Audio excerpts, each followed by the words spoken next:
अस्सलाम वालेकुम students and welcome to geology. आज मैं आपको पीएमडीसी का यूनिट नंबर 2 रेस्पिरेशन वाला टॉपिक आपको रिवाइज करवाऊंगा। ये बेसिकली क्विक रिवीजन होगी हमारे इस टॉपिक की। सबसे पहली बात, मैं ये अज्यूम करके चल रहा हूँ कि आपने ये सारा यूनिट एक दफ़ा पढ़ लिया हुआ है, सो दैट्स वाई मैं यहाँ पर बात कर रहा हूँ क्विक रिवीजन की। तो मैं स्टार्ट करता हूँ। हमने पढ़ना क्या है, we are going to discuss cellular respiration, जैसा कि पीएमडीसी की आउटलाइन के मुताबिक है जी। नाउ ये है सेलुलर रेस्पिरेशन इन यूकैरियोट्स। मैं यूकैरियोट्स में बात करूँगा। तो सबसे पहले नंबर पर इक्वेशन देख लेते हैं रेस्पिरेशन की। रेस्पिरेशन की इक्वेशन में है हमारे पास C6H12O6 में 6 मॉलिक्यूल ऑफ ऑक्सीजन ऐड होते हैं। तो क्या चीज़ बनती है, कार्बन डाइऑक्साइड के 6 मॉलिक्यूल और वाटर के 6 मॉलिक्यूल और 36 ATP। Now let's remember that अगर मैं यहाँ पर 36 ATP की बात कर रहा हूँ तो ये अंडरस्टूड सी बात होगी कि ये सेलुलर रेस्पिरेशन यूकैरियोट्स की रेस्पिरेशन होगी। ये अभी आपको बाद में जाकर डिफरेंस पता चल जाएगा कि प्रोकैरियोट की रेस्पिरेशन और यूकैरियोट की रेस्पिरेशन में क्या फ़र्क होता है। नाउ सबसे पहला जो MCQ आएगा वो यहाँ पर ये वाली बात आएगी कि रेस्पिरेशन ऑक्सीडेशन रिएक्शन है या रिडक्शन रिएक्शन। तो आपने ये वाली बात समझनी है कि रेस्पिरेशन जो होता है दैट इज़ ऑक्सीडेशन। हम अक्सर ये वाली बात करते हैं कि carbohydrate is oxidize into carbon dioxide and water. तो ये चीज़ याद रखिएगा। जबकि फोटोसिंथेसिस जो होता था उसमें ये होता था कि carbon dioxide is reduce to carbohydrate, so that is actually the reverse of the photosynthesis. मैं इसको रिपीट कर देता हूँ कि carbohydrate is oxidized into carbon dioxide and water. Remember that ये एक प्रीडोमिनेंट है, लेकिन यहाँ पर मैं डिस्क्लेमर देता चलूँ कि जहाँ पर भी ऑक्सीडेशन होगी वहाँ पर रिडक्शन होगी ही होगी, लेकिन यहाँ पर प्रीडोमिनेंट प्रोसेस हमारे पास है ऑक्सीडेशन। ठीक हो गया। नाउ अब दूसरा जो MCQ आता है सेलुलर रेस्पिरेशन में, दैट इज कि सेलुलर रेस्पिरेशन कितने स्टेप्स में होगी। तो आप क्या बताएंगे कि सेलुलर रेस्पिरेशन बेसिकली 4 स्टेप्स में होगी जी। ठीक हो गया। और ये 4 स्टेप हमारे पास कौन से होते हैं। नंबर 1, सबसे पहला स्टेप होगा हमारे पास ग्लाइकोलाइसिस। दूसरा स्टेप होगा पायरोविक एसिड ऑक्सीडेशन। और तीसरा स्टेप होगा क्रेब्स साइकिल। और चौथा स्टेप होगा हमारे पास रेस्पिरेटरी चेन। तो सेलुलर रेस्पिरेशन 4 स्टेप्स में होती है, जिसमें सबसे पहले नंबर पर ग्लाइकोलाइसिस आता है। ग्लाइकोलाइसिस में होता क्या कि ग्लूकोज के मॉलिक्यूल को पायरोविक एसिड में तोड़ा जाता है और इसकी कुछ प्रोडक्ट्स निकलती हैं जिसको हम डिटेल में जाकर आगे यहाँ पर जाकर डिस्कस करेंगे।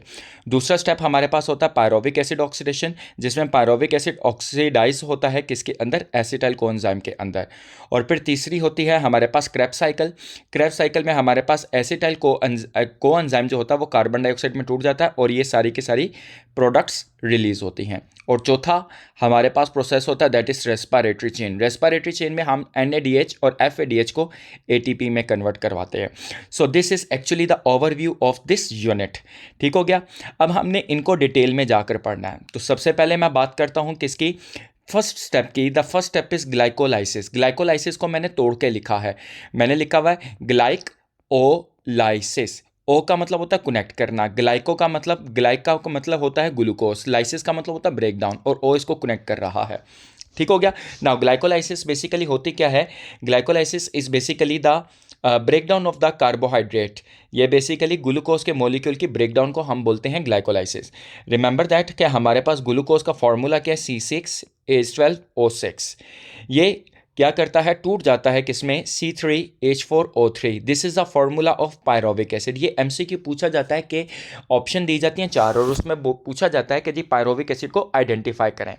तो यहाँ पर होता यह है कि ग्लूकोज का एक मॉलिक्यूल पायरोविक एसिड के 2 मॉलिक्यूल्स के अंदर टूट जाता है। ठीक हो गया। यहां पर मैं बताता चलूं कि ग्लूकोज के अंदर कितने कार्बन है, हमारे पास ग्लूकोज के अंदर 6 कार्बन है और पायरोविक एसिड के अंदर बेसिकली कितने कार्बन है, हमारे पास 3 कार्बन है। ठीक हो गया। तो एक ग्लूकोज का molecule 2 molecule of pyruvic acid के अंदर टूट जाता है और साथ ही साथ ATP के 2 मॉलिक्यूल रिलीज होते हैं। रिमेंबर दैट ये नेट ATP की बात की जा रही है। फिर 2 NADH रिलीज होते हैं और 2 वाटर के मॉलिक्यूल रिलीज हो रहे होते हैं। ठीक हो गया। नाउ अब यहां पर बात आती है कि ग्लाइकोलाइसिस कितने फेजेस में होती है। तो ये वाली बात याद रखनी कि ग्लाइकोलिसिस के बेसिकली दो फेजेस हैं, जिसमें पहला फेस आता है प्रेपरेटरी फेस और दूसरा फेस आता है oxidative phase. Preparatory phase as a name is indicating that कि यहाँ पर ग्लूकोज के मॉलिक्यूल को प्रिपेयर किया जा रहा है for the further breakdown. Now preparatory face में होगा क्या कि ग्लूकोज के मॉलिक्यूल को स्टेप बाय स्टेप ब्रेक किया जा रहा होगा फॉलोइंग कंपाउंड में। ठीक हो गया ना। इसका जो सबसे पहला स्टेप आता है वो ये वाली बात आती है कि ग्लूकोज के मॉलिक्यूल को क्या किया जाता है, ग्लूकोज के मॉलिक्यूल में एक एटीपी की एडिशन होती है और क्या चीज़ बना लिया जाता है, ग्लूकोज 6 फॉस्फेट। ना यहाँ पर बड़े तहम्मुल मजाजी से आपने समझना है कि ग्लूकोज में कितने कार्बन है, 1 2 3 4 5 6 कार्बन है। ओके, तो 6 कार्बन हमारे पास आ गए। अब इसमें करता क्या हूं, एक एटीपी ऐड करता हूं तो बन जाता है ग्लूकोज 6 फॉस्फेट। नाउ अब ये जो इनऑर्गेनिक फास्फोरस ऐड हुआ है ये कार्बन नंबर 6 पर आकर ऐड हुआ है। नाउ आप देखें कि यहां पर ऊपर वाली जगह पर हमारे पास कार्बन के साथ कोई फास्फोरस नहीं है, लेकिन अब कार्बन के साथ एक फास्फोरस ऐड हो चुका है by this ATP. That's why इसका नाम पड़ गया ग्लूकोज 6 फॉस्फेट। ठीक हो गया। So this is the first step. ये हमारे पास फर्स्ट स्टेप आता है जिसे मैं क्या बोलता हूं, दैट इज फर्स्ट एटीपी की addition. Now the second step is, हमारे पास जो सेकंड स्टेप आता है दैट इज ग्लूकोज 6 फॉस्फेट जो होता है वो करता क्या है, वो फ्रुक्टोज 6 फॉस्फेट में कन्वर्ट हो जाता है। ना अब ये वाली बात हमें पता होनी चाहिए कि glucose and fructose both are isomers, दोनों के अंदर ही 6 कार्बन है और दोनों के अंदर ही 6 कार्बन है। हाँ, फर्क कहाँ पर आता है, फंक्शनल ग्रुप में, कि ग्लूकोज जो होता है वो एल्डिहाइड शुगर होती है, जबकि फ्रुक्टोज जो होती है दैट इज कीटोन शुगर होती है, ये एक कीटोज है। ठीक हो गया। जबकि ग्लूकोज जो है दैट इज एल्डोज। ठीक हो गया ना। अब ग्लूकोज को फ्रुक्टोज में कन्वर्ट कर दिया जाता है by the help of an enzyme. Enzyme कौन सा है, आइसोमरेज। याद रखना मैं जितने भी एंजाइम लिखूंगा वो मैं ग्रीन मार्कर से लिखूंगा, लाइट ग्रीन से। ठीक हो गया। और this is the second step. ये हमारे पास सेकंड स्टेप आता है और इस सेकंड स्टेप को हम क्या बोलते हैं, दैट इज आइसोमरिज्म। ठीक हो गया। नाउ ग्लूकोज 6 फॉस्फेट, अब हमारे पास क्या चीज़ है, ग्लूकोज 6 फॉस्फेट। ग्लूकोज 6 फॉस्फेट में मैं करता क्या हूँ, सेकंड मॉलिक्यूल ऑफ एटीपी का ऐड करता हूँ, इनऑर्गेनिक फॉस्फेट ऐड होता है और ये करेगा क्या कि कार्बन नंबर 1 पर जाकर ऐड अप हो जाएगा। ठीक हो गया, ये कार्बन नंबर 1 पर जाकर ऐड हो जाएगा। नाउ इसका फॉर्मूला क्या बन जाएगा, अब हमारे पास इसका फॉर्मूला अब हमारे पास बन जाएगा फ्रुक्टोज 1,6 बिसफॉस्फेट। ठीक हो गया। पहले क्या था हमारे पास, खाली फ्रुक्टोज 6 फॉस्फेट था, लेकिन अब क्या बन गया, 1,6 बिसफॉस्फेट। नाउ अब इन लफ्जों को ब्रेक कर दो, आपको मतलब समझ आ जाएगा। पहले नंबर पर फ्रुक्टोज का हमें पता चल गया कि फंक्शनल ग्रुप कीटो आएगा। नाउ यहां पर बातें और पढ़नी है हमने। कार्बन नंबर 1 कार्बन नंबर 6 पर बिस का मतलब होता है 2 फॉस्फेट, यानी यहां पर 2 फॉस्फोरस अटैच हो चुके हैं। कहां पर, कार्बन नंबर 1 पर और कार्बन नंबर 6 पर। ठीक हो गया। दैट्स वाई इसका नाम पढ़ा फ्रुक्टोज 1,6 बिस फॉस्फेट। ठीक हो गया। अच्छा, यहां पर मैं एक और बात बताता चलूं कि ये बिस का मतलब, बिस की बजाय आप यहां पर एक और भी लिख सकते हैं, दैट इज डाई भी लिख सकते हैं या बाई भी लिख सकते हैं। तो आप लोगों ने परेशान नहीं होना, ये मोर और लेस तकरीबन एक ही नाम है। तो बिस फॉस्फेट भी आ सकता है, डाई भी आ सकता है और बाई भी आ सकता है। ठीक हो गया। नाउ अब यहां तक आपको ये बात समझ आ चुकी होगी। नाउ अब होगा क्या कि फ्रुक्टोज 1,6 बिस फॉस्फेट जो हो चुका है, इसके दोनों टर्मिनल्स पर कार्बन नंबर 6 और कार्बन नंबर 1 पर दोनों पर फॉस्फोरस आकर अटैच हो चुकी है। नाउ दैट्स वाई ये फ्रुक्टोज जो हो चुका है ये अनस्टेबल हो चुका है। दैट्स वाई ये फौरी तौर पर करता क्या है, ये क्लीव हो जाता है। क्लीव का मतलब क्या है, ये टूट जाएगा। ये टूट जाएगा with the help of an enzyme known as the aldolase. और जब ये टूट जाता है तो ये कैसे टूटता है, 3 कार्बन इधर हो जाएंगे और 3 कार्बन इधर हो जाएंगे। नाउ ये जो 3 कार्बन आए हैं यहां पर वो बना देंगे G3P। ये इसका टर्मिनल फॉस्फोरस 1 2 3 1 2 3 कार्बन और ये इसका टर्मिनल फॉस्फोरस, इसको मैं बोलूंगा G3P। रिमेंबर दैट ये एक एल्डिहाइड शुगर है। ठीक हो गया ना। और बाकी जो 3 कार्बन हमारे पास बचते हैं इन्हें मैं बोलता हूं dihydroxyacetone phosphate, DHAP shortly इसको बोला जाता है। इसमें कितने कार्बन है हमारे पास, 3 कार्बन और 1 फॉस्फोरस है। ठीक हो गया, 3 कार्बन और 1 फॉस्फोरस है। इस स्टेप को हम बोलते हैं क्लीवेज। ये हमारे पास कौन सा स्टेप आता है, ये चौथा स्टेप आता है। रिमेंबर दैट ये पहला स्टेप था, ये दूसरा स्टेप है। ये एटीपी की जो एडिशन है ये हमारे पास ये तीसरा स्टेप है और यहां पर क्या चीज आएगी, ये हमारे पास चौथा स्टेप है। ठीक हो गया ना। अब हम बात करते हैं कि जी अब हमारे पास कितने कार्बन कंपाउंड है। अब हमारे पास 3 कार्बन वाले 2 कंपाउंड्स आ गए हैं। 3 कार्बन वाले 2 कंपाउंड आ गए, एक का नाम है G3P और एक का नाम है DHAP। Now what happens here, यहां पर होता क्या है, यहां पर बच्चों जी होता ये है हमारे पास क्या, यहां पर हमारे पास ये चीज होती है कि यहाँ पर हमारे पास ये वाली चीज़ होती है कि ये जो DHAP है ये बेसिकली कन्वर्ट हो जाता है किसमें, G3P के अंदर कन्वर्ट हो जाता है। मैं रिपीट करने लगा हूँ कि DHAP dihydroxy acetone phosphate convert हो चुका है G3P के अंदर कन्वर्ट हो चुका है। नाउ अब ज़रा सोच समझ कर बताइएगा, अब हमारे पास कितने G3P होंगे, अब हमारे पास 2 G3P होंगे, ठीक है। और ये रिएक्शन किसने कैटेलाइज किया, एक enzyme known as the isomerase, और इस रिएक्शन को क्या मैं बोलूँगा, आइसोमरिज्म। और ये बेसिकली कितनवां स्टेप होगा, ये 5th स्टेप होगा ग्लाइकोलाइसिस का, ठीक हो गया। नाउ आइसोमरिज्म के बाद हमारे पास आ जाते हैं that is 2 G3P। Now, this is the last step of the preparatory phase. Remember that preparatory phase का पहला स्टेप क्या था, ग्लूकोज, और दूसरा और लास्ट स्टेप हमारे पास क्या है, फॉर्मेशन ऑफ G3P, ठीक हो गया। नाउ अब स्टेप स्टार्ट होता है दैट इज ऑक्सीडेटिव फेज, ठीक हो गया। अब ऑक्सीडेटिव फेज का स्टार्टिंग पॉइंट हमारे पास क्या है, G3P के 2 मॉलिक्यूल। मैं रिपीट कर दूं कि DHAP G3P के अंदर कन्वर्ट हो चुका है, दैट्स वाई अब हमारे पास G3P के 2 मॉलिक्यूल बन चुके हैं, ठीक हो गया। नाउ G3P का जरा स्ट्रक्चर देखिएगा, इसमें कितने कार्बन है, 3 कार्बन और 1 फॉस्फोरस है, ठीक हो गया। नाउ अब ये G3P कन्वर्ट हो जाता है किसके अंदर, 1,3-बिसफॉस्फोग्लिसरिक एसिड में। नाउ अब जरा इस चीज को अंडरस्टैंड करिएगा कि 1 का मतलब क्या है, 3 का मतलब क्या है, बिस का मतलब क्या है, फॉस्फोग्लिसरिक एसिड का मतलब क्या है। पहले नंबर पर P का मतलब है फॉस्फेट, B का मतलब है बिस, बिस का मतलब मैंने ऑलरेडी बता दिया कि बिस का मतलब होता है 2, ठीक हो गया। तो यहां पर बिस फॉस्फो का मतलब है कि वी हैव 2 फॉस्फेट, हमारे पास 2 फॉस्फेट होंगे, और ये 2 फॉस्फेट कहां पर लगा हुआ है, एक कार्बन नंबर 1 पर लगा हुआ और एक कार्बन नंबर 3 पर। तो 1,3-बिसफॉस्फोग्लिसरिक एसिड में कार्बन नंबर 1 रिप्रेजेंट करता है कि फॉस्फेट, पहला फॉस्फेट कार्बन नंबर 1 पर लगा हुआ और दूसरा फॉस्फेट कार्बन नंबर 3 पर लगा हुआ, दैट्स वाई इसका नाम आता है 1,3-बिसफॉस्फोग्लिसरेट। नाउ अब ये जो G3P है 1,3-बिसफॉस्फोग्लिसरेट में जो कन्वर्ट होता है, इस रिएक्शन को हम नाम देते हैं ऑक्सीडेशन।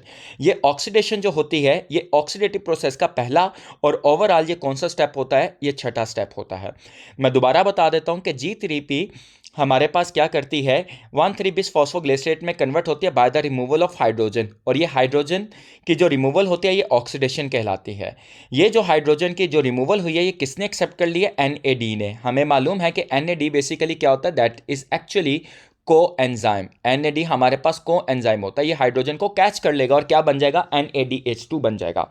नाउ ये चीज, अब एक और बात मैं यहां पर आपको बता दूं कि अगर आप गौर करें तो यहां पर कितने फॉस्फोरस हैं, अगर आप गौर करें तो यहां पर हमारे पास 2 फॉस्फोरस है, एक ये वाला फॉस्फोरस और 2 ये वाले और 2 मल्टीप्लाई बाय 2, तो यहां पर बेसिकली इक्वेशन में कितने फॉस्फोरस होंगे, 2 फॉस्फोरस होंगे, ठीक हो गया। लेकिन यहां पर हमारे पास कितने फॉस्फोरस आ रहे हैं, वी हैव यहां पर हमारे पास 4 फॉस्फोरस आ रहे हैं, एक और ये 2 फॉस्फोरस तो मॉलिक्यूल के अंदर ही हैं, बाकी मल्टीप्लाई बाय 2 तो कितने फॉस्फोरस हो गए, 4। ऊपर वाले रिएक्शन में कितने थे, 2, और नीचे वाले रिएक्शन में कितने हैं, 4।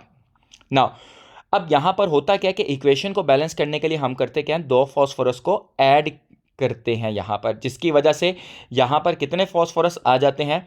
नाउ यहां पर हमारे पास है टोटल 4 फॉस्फोरस, और जबकि यहां पर हमारे पास क्या थे, 2 फॉस्फोरस, तो 2 फॉस्फोरस ऐड किए तो क्या हो गए, 4 फॉस्फोरस हो चुके हैं, ठीक हो गया जी। नाउ यहां तक आपको बात समझ आ जानी चाहिए, ठीक हो गया। नहीं समझ आएगी तो आप कमेंट बॉक्स में आप सवाल पूछ सकते हैं, ठीक हो गया। नाउ अब हमारे पास जो चीज बन चुकी है दैट इज 1,3-बिसफॉस्फोग्लिसरिक एसिड। अब 1,3-बिसफॉस्फोग्लिसरिक एसिड में से कार्बन नंबर 1 पर जो फॉस्फोरस है ये बेसिकली रिमूव हो जाता है और क्या चीज बना देता है, ATP बना देते हैं, जिसकी वजह से हमारे पास जो नाम बन जाता है वो बिसफॉस्फोग्लिसरिक एसिड से नाम बन जाता है 3-फॉस्फोग्लिसरिक एसिड, ठीक हो गया। वो कार्बन नंबर 1 पर मौजूद जो फॉस्फोरस है ये रिमूव होता है और क्या बन जाता है, 3-फॉस्फोग्लिसरिक एसिड। कितने कार्बन होते हैं इसमें, 1 2 3, और कार्बन नंबर 3 पर फॉस्फोरस है। तो यहां पर आप देख लें कि यहां पर जो फॉस्फोरस था वो बेसिकली इस ATP के पास चला गया। नाउ कितने मॉलिक्यूल थे यहां पर, 2, तो कितने ATP बनेंगे, यहां पर 2। सिमिलरली यहां पर कितने मॉलिक्यूल थे, 2, तो यहां पर 2 NADH बने थे। नाउ अब हमारे पास आ गई है दैट इज 3-फॉस्फोग्लिसरिक एसिड, ठीक हो गया। नाउ अब ये जो 3-फॉस्फोग्लिसरिक एसिड है ये बेसिकली इसमें कितने कार्बन है, 1 2 3 कार्बन, और कार्बन नंबर 3 पर फॉस्फोरस अटैच है, ठीक हो गया। अब होता यह है कि ये 3-फॉस्फोग्लिसरिक एसिड कन्वर्ट हो जाता है किसमें, 2-फॉस्फोग्लिसरिक एसिड में कन्वर्ट हो जाता है, ठीक हो गया ना। ये कैसे होता है कि कार्बन नंबर 3 पर मौजूद जो फास्फोरस होता है ये कार्बन नंबर 2 पर आकर अटैच हो जाता है। ठीक हो गया जी, ये कार्बन नंबर 2 पर आकर अटैच हो जाता है। इस रिएक्शन को हम बोलते हैं आइसोमरिज्म। ठीक हो गया। Now now we have 2 phosphoglyceric acid. बच्चे जी, अब ये जो 2 फॉस्फोग्लाइसरिक एसिड है ये वाटर का मॉलिक्यूल रिमूव करता है। कितने मॉलिक्यूल हैं यहाँ पर? 2 मॉलिक्यूल हैं। तो एक मॉलिक्यूल एक वाटर को रिलीज कर रहा है, तो 2 मॉलिक्यूल कितने वाटर के मॉलिक्यूल को रिलीज करेंगे? 2। और 2 फॉस्फोग्लाइसरिक एसिड करेगा क्या? कन्वर्ट हो जाएगा फॉस्फोइनोल पायरोवेट में। इसे हम क्या बोलते हैं? पीईपी बोलते हैं। ठीक हो गया। और इस स्टेप को हम नाम देते हैं दैट इज डिहाइड्रेशन। 2PgA का कन्वर्ट हो जाना किसके अंदर? फॉस्फोइनोल पायरोवेट में क्या कहलाता है? डिहाइड्रोजिनेशन डिहाइड्रेशन कहलाता है। क्या? डिहाइड्रेशन। इसको बच्चे जी करेक्ट कर लो, this is dehydration means that removal of water. ठीक हो गया। नाउ अब फॉस्फोइनोल पायरोवेट, अभी भी इसके अंदर कार्बन नंबर 2 पर फॉस्फोरस है। अब ये कार्बन नंबर 2 पर फॉस्फोरस जो होती है ये रिमूव हो जाती है in the form of ATP, और क्या बन जाता है हमारे पास? पायरोविक एसिड बन जाता है। कितने मॉलिक्यूल बनते हैं? 2 मॉलिक्यूल बनते हैं। So this is the end of glycolysis. मैं रिपीट कर देता हूं कि ग्लाइकोलिसिस 2 फेजेस के अंदर हुई है। पहला फेज है प्रेपरेटरी फेज। प्रेपरेटरी फेज को प्रेपरेटरी फेज इस वजह से बोलते हैं कि इसके अंदर बेसिकली क्या ऐड हुई है? एटीपी ऐड हुई है। कितने एटीपी यहां पर ऐड हुए हैं? यहां पर मैं बताता चलूं कि कितने एटीपी ऐड हुए हैं। We have added 2 ATP. यहां पर हमने 2 एटीपी को ऐड किया है इन द प्रेपरेटरी फेज। ठीक हो गया। ये चीज है। इसका पहला ये स्टार्ट कहां से हुआ था? ग्लूकोज। और इसका एंड कहां पर हुआ? ग्लेसल्डिहाइड 3 फॉस्फेट के 2 मॉलिक्यूल पर एंड हो गया। इस प्रेपरेटरी फेज को मैं एक और नाम भी देता हूं, that is also known as the investment phase. Investment phase भी इसे मैं बोलूंगा। ठीक हो गया। इन्वेस्टमेंट फेज भी बोलूंगा। जबकि दूसरे नंबर पर हमारे पास आता है ऑक्सीडेटिव फेज। ऑक्सीडेटिव फेज में हुआ क्या है कि यहां पर मेजर पार्ट जो हुआ है वो बेसिकली ऑक्सीडेशन हुई है। ऑक्सीडेशन का मतलब क्या है? हाइड्रोजन की रिमूवल हुई, जो कि यहां पर हाइड्रोजन की रिमूवल हो गई थी ना। ऑक्सीडेटिव फेज में हमारे पास एटीपी के भी 2 मॉलिक्यूल आते हैं, यहां पर भी एटीपी के 2 मॉलिक्यूल आते हैं। तो टोटल कितने मॉलिक्यूल यहां पर रिलीज होते हैं? टोटल ऑक्सीडेटिव फेज में हमारे पास 4 एटीपी के मॉलिक्यूल क्या होते हैं? रिलीज होते हैं। ठीक हो गया। 4 एटीपी के मॉलिक्यूल ऑक्सीडेटिव फेज में रिलीज होते हैं। चूंकि यहां पर एटीपी के मॉलिक्यूल और NADH ये के हायर एनर्जी मॉलिक्यूल है, ये रिलीज होता है, दैट्स वाई हम ऑक्सीडेटिव फेज को हम एक और नाम देते हैं। हम इसे एक और नाम देते हैं, दैट इज पे ऑफ फेज। क्या नाम देंगे हम इसे? पे ऑफ फेज। मैं रिवाइज करवा देता हूं कि पे ऑफ फेज का सबसे पहला मॉलिक्यूल कौन सा था? G3P। और पहला रिएक्शन कौन सा हुआ? ऑक्सीडेशन। और हमारे पास लास्ट जो चीज बनी है, प्रोडक्ट जो बनी है, दैट इज पायरोविक एसिड, जो कि 3 कार्बन कंपाउंड है। और लास्ट जो पायरोविक एसिड बना है वो किस प्रोसेस के जरिए से बना है? एटीपी सिंथेसिस के जरिए से बना है। ठीक हो गया। नाउ अब आपको पता चल चुकी है प्रेपरेटरी फेज और ऑक्सीडेटिव फेज। ठीक हो गया। नाउ अब जरा गौर करिएगा कि हमारे पास, मैंने आपको यह बताया कि ग्लाइकोलिसिस कितने फेजेस में होती है? आपने बताया कि 2 फेजेस के अंदर होती है। अब ये टोटल हमारे पास 2 फेजेस हैं और कितने स्टेप्स हैं? हमारे पास टोटल 10 स्टेप्स हैं। और वो 10 स्टेप्स कौन कौन से हैं? चलो काउंट कर लेते हैं। पहला स्टेप था हमारे पास एटीपी की एडिशन। दूसरा स्टेप क्या था? आइसोमरिज्म। तीसरा स्टेप हमारे पास क्या है? सेकेंड एटीपी की एडिशन। चौथा स्टेप हमारे पास क्या था? क्लीवेज। पांचवा स्टेप क्या है? आइसोमरिज्म। ठीक हो गया। छठा स्टेप क्या था? ऑक्सीडेशन। सातवां स्टेप हमारे पास क्या है? एटीपी की सिंथेसिस। आठवां स्टेप हमारे पास क्या है? आइसोमरिज्म। नौवां स्टेप हमारे पास कौन सा है? डिहाइड्रेशन। और 10वां स्टेप हमारे पास कौन सा है? दैट इज एटीपी की सिंथेसिस। ठीक हो गया। तो ये टोटल 10 स्टेप्स आते हैं। नाउ अब जरा ये गौर कर लो, इसको देख लो, यहां से एमसीक्यूज कौन कौन से आते हैं। तो बच्चे जी एमसीक्यू हमारे पास कौन कौन से आते हैं कि एक ग्लूकोज के मॉलिक्यूल को जब तोड़ा गया तो कितने पायरोविक एसिड बने हैं? 2 पायरोविक एसिड बने हैं। और कितने एटीपी बने हैं? वैसे तो टोटल 4 एटीपी बने हैं, लेकिन हम 4 नहीं काउंट करेंगे, हम बेसिकली 2 काउंट करेंगे। क्यों? क्योंकि 2 एटीपी हमने यूज भी किए थे टू स्टार्ट द ग्लाइकोलिसिस। तो ग्लाइकोलिसिस को स्टार्ट करने के लिए हमने 2 एटीपी भी यूज किए थे। दैट्स वाई हम करते क्या है कि यहाँ पर नेट जो एटीपी पैदा होते हैं वो 2 एटीपी पैदा होते हैं। ठीक हो गया। तो यहाँ पर आपने बड़ा क्रिटिकली सोचना है कि अगर बात की जाए कि ऑक्सीडेटिव फेस में कितने एटीपी पैदा हुए हैं तो आप बताएंगे 4 एटीपी पैदा हुए हैं। ठीक हो गया। अगर आपके पास सिर्फ नेट की बात पूछी जाए तो आपने क्या बताना है कि 2 एटीपी का हमें प्रॉफिट हुआ है और साथ ही साथ 2 NADH पैदा हुए हैं और 2 वाटर के मॉलिक्यूल पैदा हुए हैं। ठीक हो गया।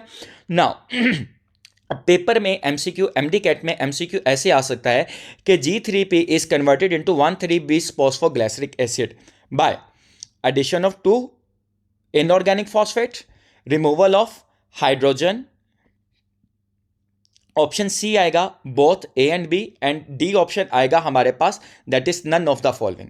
तो आप क्या ऑप्शन लगाएंगे? आप लगाएंगे बोथ A एंड B। क्यों? क्योंकि यहां पर एडिशन ऑफ फॉस्फोरस भी हुई है और क्या चीज आई है आपके पास हाइड्रोजन की रिमूवल भी हुई है। ठीक हो गया। नाउ ये चीज सिमिलरली ये बड़ा इंपॉर्टेंट एमसीक्यू है पेपर का कि हमारे पास ये पूछा जाता है क्या चीज, क्या कहा जाता है, कहता है पेप कन्वर्ट होता है पायरोविक एसिड के अंदर वाया एटीपी रिलीज। ठीक हो गया। सिमिलरली 2PGA पेप के अंदर कन्वर्ट होता है by the release of water molecule. ठीक हो गया। ये चीज आपने समझ लेनी है। यहां पर ग्लाइकोलिसिस खत्म हुई।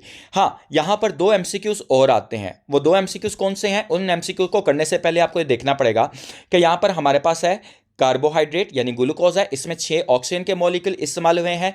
तो क्या चीज बनी है? 6 कार्बन डाइऑक्साइड के मॉलिक्यूल और 6 वाटर के मॉलिक्यूल और 36 एटीपी बने हैं। ठीक हो गया ना। ये हमारे पास कंप्लीट इक्वेशन है रेस्पिरेशन की। अब सवाल ये पैदा होता है कि पेपर में एमसीक्यू आएगा कि the number of molecule of oxygen used in glycolysis में कितने ऑक्सीजन के मॉलिक्यूल इस्तेमाल हुए हैं। तो क्या आप सोच समझ के बता सकते हैं कि यहां पर ग्लाइकोलिसिस में कितने ऑक्सीजन के मॉलिक्यूल इस्तेमाल हुए हैं? बिल्कुल भी नहीं। आप इसको सोचिएगा कि ग्लाइकोलिसिस में कोई ऑक्सीजन इस्तेमाल नहीं हुई, नो ऑक्सीजन यूज्ड। अगर ऑक्सीजन यूज्ड हुई हुई होती तो यहां पर मैंने ऐड की होती, लेकिन इक्वेशन में तो ऑक्सीजन लिखी हुई है, इक्वेशन में तो ऑक्सीजन लिखी हुई है। तो यहां पर ये वाली बात समझनी है कि रेस्पिरेशन के कितने स्टेप हैं? 4 स्टेप्स हैं। तो अभी तो हमने सिर्फ पहला स्टेप किया, तो पहले स्टेप में कोई ऑक्सीजन इस्तेमाल नहीं हो रही। नाउ इसी तरीके का एक दूसरा एमसीक्यू आता है, वो ये आता है, जरा गौर करिएगा। इस एमसीक्यू को करने से पहले आपने ये वाली बात समझनी है कि रेस्पिरेशन के नतीजे में कार्बन डाइऑक्साइड के मॉलिक्यूल पैदा होते हैं। कितने पैदा होते हैं? 6 पैदा होते हैं। तो पेपर में आएगा the number of molecule of carbon dioxide produce as a result of glycolysis. तो जरा सोच के बताइएगा कि कार्बन डाइऑक्साइड के कितने मॉलिक्यूल पैदा होते हैं ग्लाइकोलिसिस में? बच्चे एक भी नहीं पैदा होता। अगर पैदा होता तो मैं यहां पर लिख देता, जो चीज पैदा हुई है वो है वाटर पैदा हुआ है। क्या पैदा हुई है? NADH2 पैदा हुआ है और ATP पैदा हुआ है। बाकी और कोई भी चीज और पायरोविक एसिड पैदा हुआ है, बाकी और भी कोई भी चीज पैदा नहीं हुई। तो रिमेंबर दैट ये अभी इक्वेशन इनकम्प्लीट है। At the end of this lecture आप इस इक्वेशन को कंप्लीट कर लेंगे। ठीक हो गया। तो जितने भी पॉसिबल एमसीक्यू से वो सारे के सारे मैंने यहां पर करवा दिए हैं। नाउ अब हम बात करते हैं, हमने ग्लाइकोलिसिस कर ली है, अब हम बात करते हैं किसकी? पायरोविक एसिड ऑक्सीडेशन की। Now this is the pyruvic acid oxidation. Pyruvic acid oxidation का स्टार्ट कहां से होता है कि we have a pyruvic acid. ठीक हो गया। ये हमारे पास है pyruvic acid. Pyruvic acid convert हो जाता है किसके अंदर? एसिटाइल कोएंजाइम ए के अंदर कन्वर्ट होता है। कार्बन डाइऑक्साइड पैदा होती है और NADH2 पैदा होता है। ठीक हो गया। नाउ अब यहां पर पेपर में सवाल आता है कि पायरोविक एसिड ऑक्सीडेशन कितने स्टेप्स में होती है। तो आप क्या बताएंगे? आप बताएंगे 3 स्टेप्स में होती है। और वो 3 स्टेप कौन से हैं? नंबर 1 पहला स्टेप। यहां पर जरा आप 1 मिनट के लिए वीडियो को पॉज करके देख लें कि पायरोविक एसिड का स्ट्रक्चर क्या है। यह पायरोविक एसिड का मॉलिक्यूलर फॉर्मूला है, जबकि ये उसके स्ट्रक्चरल या ये ओपन कन्फिगुरेशन में मैंने इसको लिखा हुआ है ताकि मैं अच्छे तरीके से बेटर वे में इसको अंडरस्टैंड कर सकूं।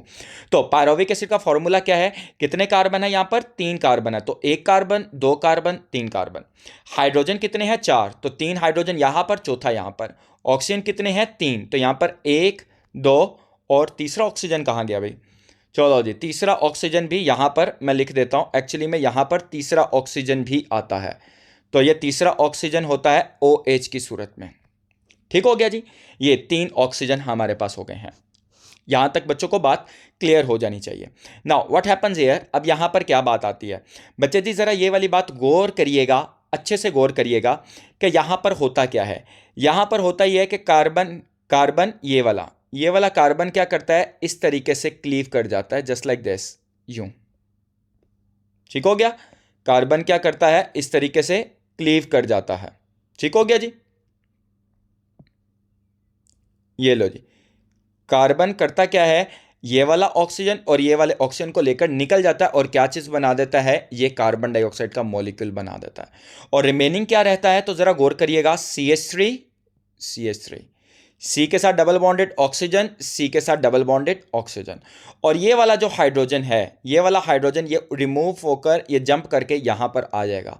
तो ये देखो ये चीज आ गई ना। इस स्ट्रक्चर को हम क्या बोलेंगे, इस स्ट्रक्चर को हम बोलेंगे एसिटल्डिहाइड। ठीक हो गया। और इस स्टेप को हम क्या बोलेंगे, डी कार्बोक्सिलेशन। यहां पर मैंने डी हाइफन कार्बोक्सिलेशन लिखा हुआ है, डी का मतलब होता है रिमूवल। तो यहां पर एक कार्बन डाइऑक्साइड की रिमूवल हो गई है, डी कार्बोक्सिलेशन में एक कार्बन डाइऑक्साइड की रिमूवल हुई है और क्या चीज बन गई है, acetaldehyde. So this is the first step of pyruvic acid oxidation. ठीक हो गया।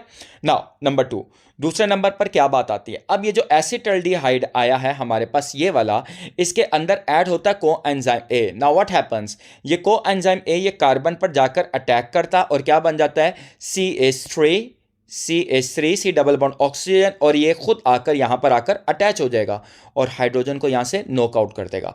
चूंकि यहां पर हाइड्रोजन एलिमिनेट हो रही है, दैट्स वाई इस रिएक्शन को मैं बोलूंगा डी हाइड्रोजिनेशन। हाइड्रोजिनेशन का मतलब होता है एडिशन ऑफ हाइड्रोजन, लेकिन यहां पर चूंकि डी है तो इट्स मीन दैट मैं यहां पर क्या बात लिखूंगा, मैं यहां पर लिखूंगा रिमूवल ऑफ हाइड्रोजन। ठीक हो गया। और इस चीज को मैं क्या बोलता हूं, ऑक्सीडेशन। रिमेंबर दैट हाइड्रोजन के रिमूवल को हम ऑक्सीडेशन भी बोलते हैं। So this is the second step, ये हमारे पास सेकंड स्टेप आता है। नाउ अब सवाल ये पैदा होता है कि इस एसिटल्डिहाइड के साथ जब ये कोएंजाइम ए आकर ऐड हो गया, तब हम इसे क्या बोलेंगे, एसिटाइल कोएंजाइम ए। ठीक हो गया। नाउ अब अगले नंबर पर बात आती है हाइड्रोजन कहां जाएगा, तो बच्चे जी यहां पर मौजूद होता है NAD। Remember that NAD basically coenzyme है। मैं ये बार बार एम्फसाइज करूंगा और रिपीट करते हुए बताऊंगा कि NAD एक कोएंजाइम है। NAD करता क्या, हाइड्रोजन को पकड़ता और क्या बना देता है, NADH। और इस रिएक्शन को हम क्या बोलते हैं, NAD रिडक्शन। तो अगर आप गौर करें तो यहां पर ये पायरोविक एसिड ऑक्सीडेशन कितने स्टेप्स में हुई है, तो आप बताएंगे 3 स्टेप में, जिसमें सबसे पहला स्टेप था हमारे पास डीकार्बोक्सिलेशन, दूसरा स्टेप हमारे पास क्या था, डिहाइड्रोजनेशन, और तीसरा स्टेप हमारे पास क्या है, NAD रिडक्शन। ठीक हो गया। नाउ ये 3 स्टेप्स में हुआ।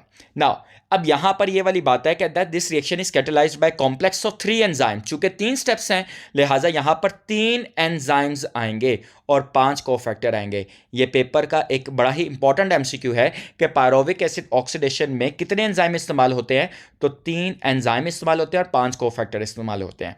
हम इसको बोलते हैं पायरोवेट, और इस एंजाइम का नाम क्या है, इस एंजाइम का नाम है पायरोवेट डिहाइड्रोजिनेस कॉम्प्लेक्स।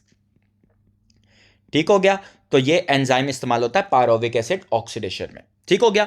नाउ बच्चे जी अब जरा यहां पर ये वाली बात याद रखनी है कि हमारे पास ग्लाइकोलिसिस के नतीजे में कितने पायरोविक एसिड बने थे, 2 पायरोविक एसिड बने थे ना, है ना, 2 पायरोविक एसिड बने थे ना। नाउ अब ये पायरोविक एसिड ऑक्सीडेशन कितनी दफा हो गई, तो बच्चे जी ये जो पायरोविक एसिड ऑक्सीडेशन है ये बेसिकली 2 टाइम्स होगी।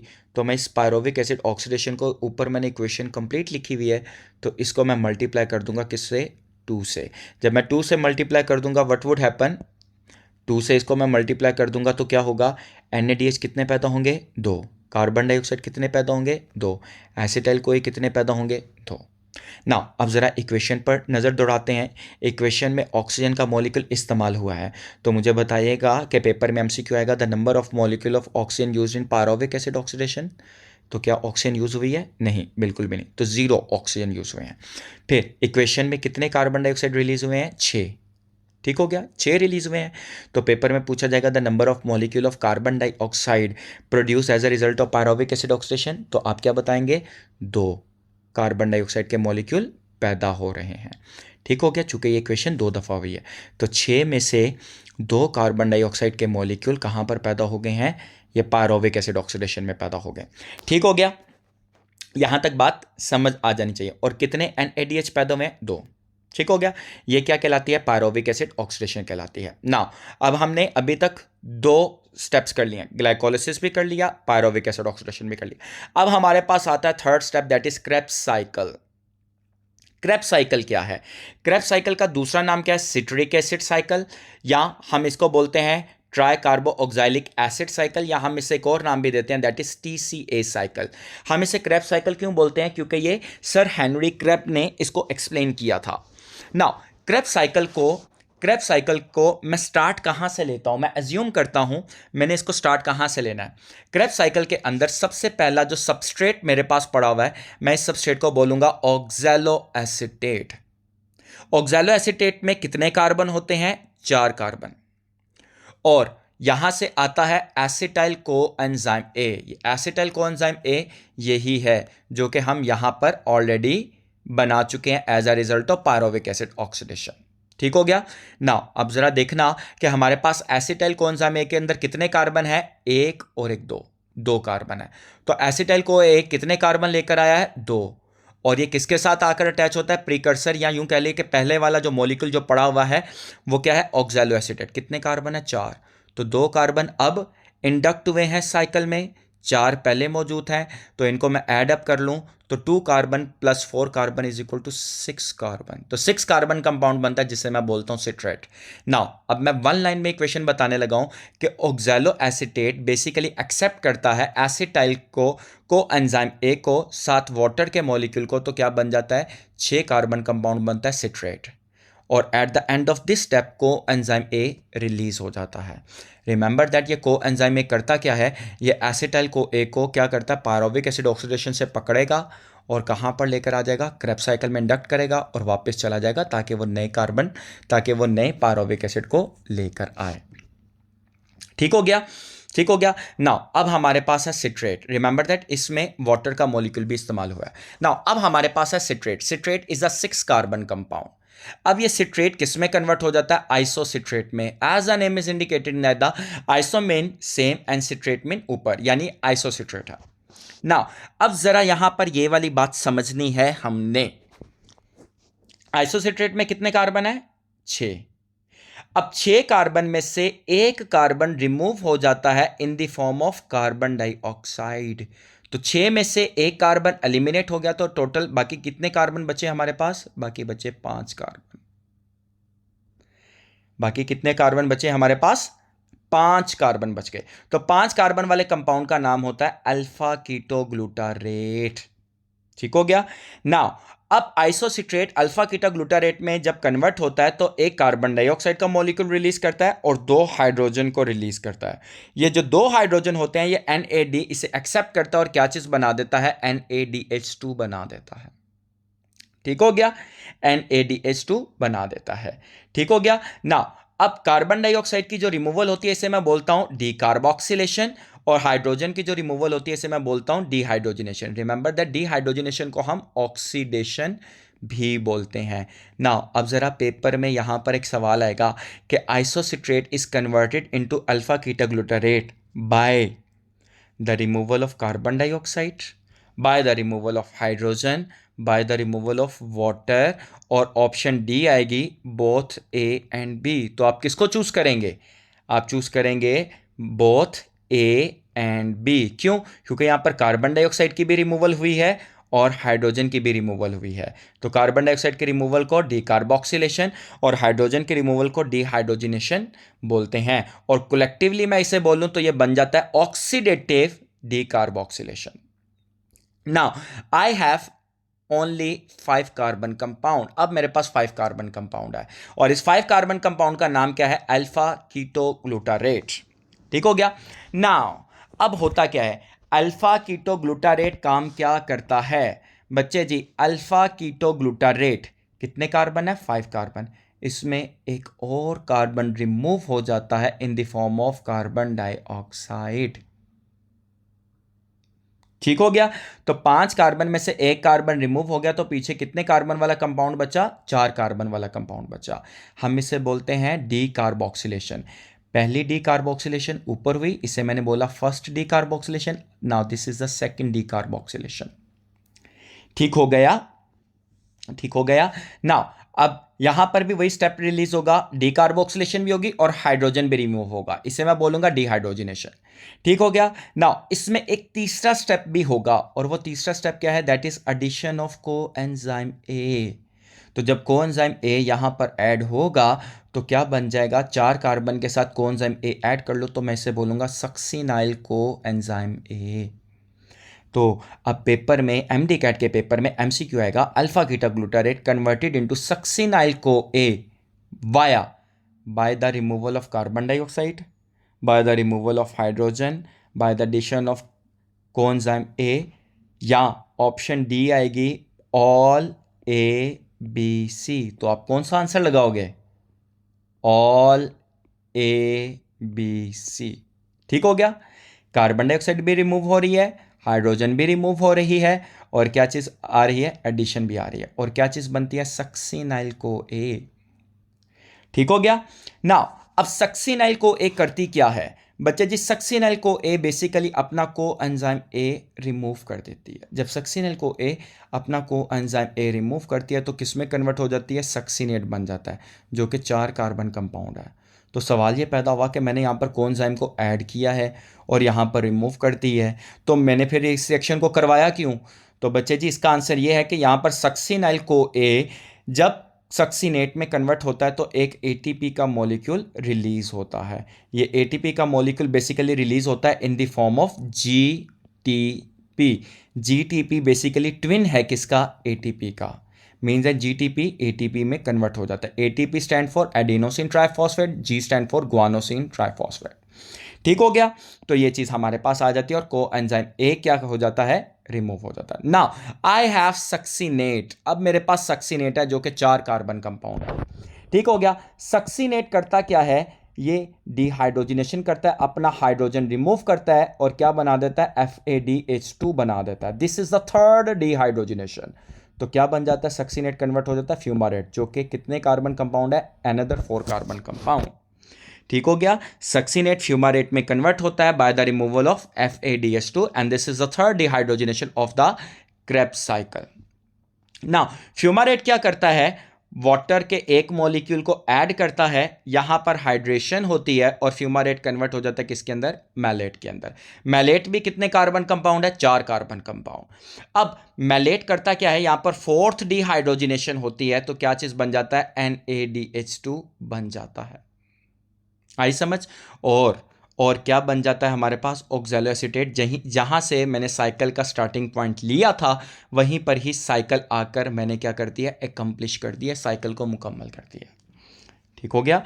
नाउ अब जरा 1 मिनट के लिए यहां पर सोचें कि साइकिल को मैंने स्टार्ट कहां से किया था, ऑक्सैलो एसीटेट से, और मैंने साइकिल को ख़त्म कहां पर किया, ऑक्सैलो एसीटेट पर।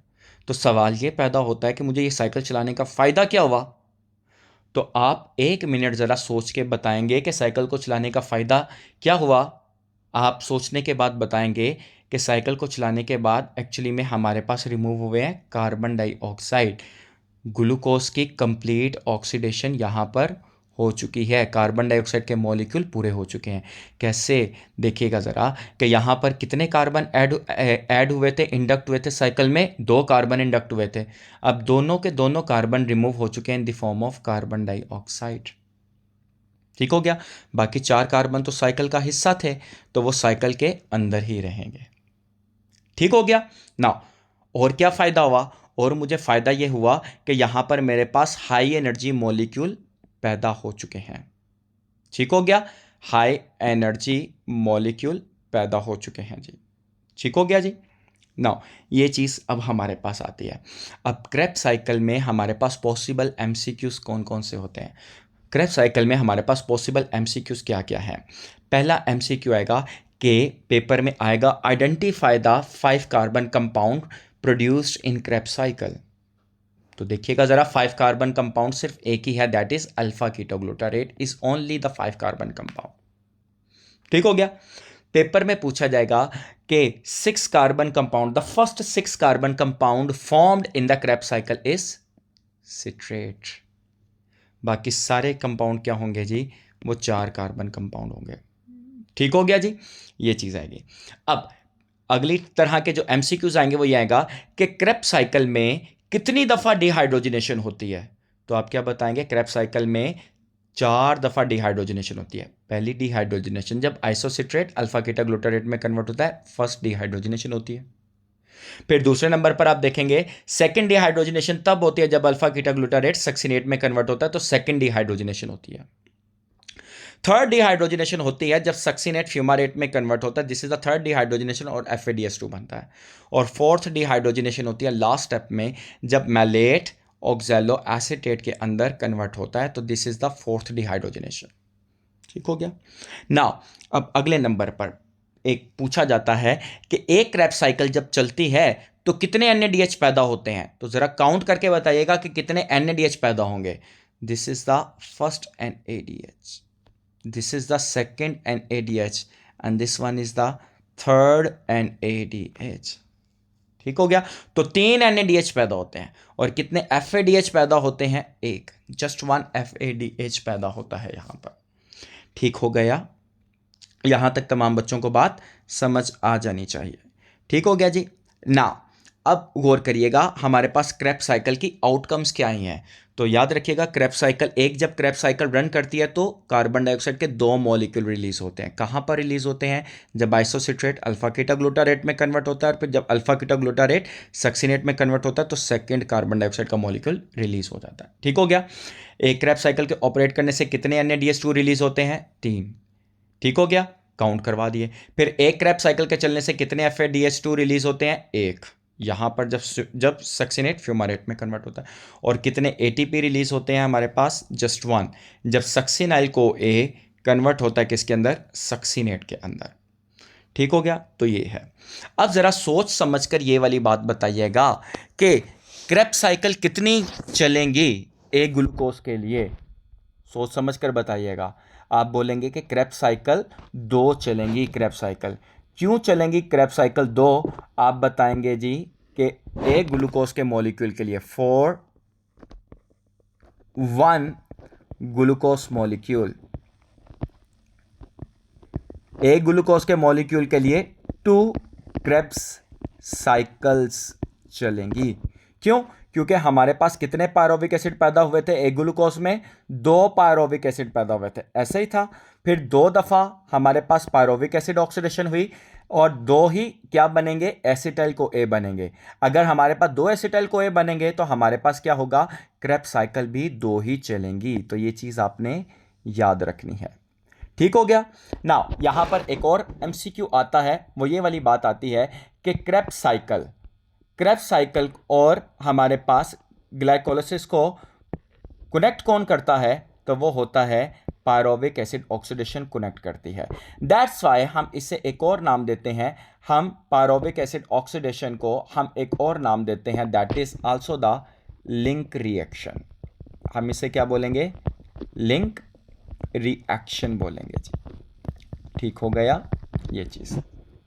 नाउ पेपर में एक और बात पूछी जाती है कि क्रेब्स साइकिल चलती कहां पर है, तो आप क्या बताएंगे जी, क्रेब्स साइकिल चलती है हमारे पास कहां पर, माइटोकॉन्ड्रियल मैट्रिक्स में ये चलती है क्रेब्स साइकिल। ठीक हो गया। जबकि पायरोविक एसिड ऑक्सीडेशन कहां पर चलती है, ये भी माइटोकॉन्ड्रियल मैट्रिक्स में ही चलती है। जबकि हमारे पास जो ग्लाइकोलाइसिस होती है ये कहां पर चलती है, तो ये चलती है बच्चे जी साइटोप्लाज्म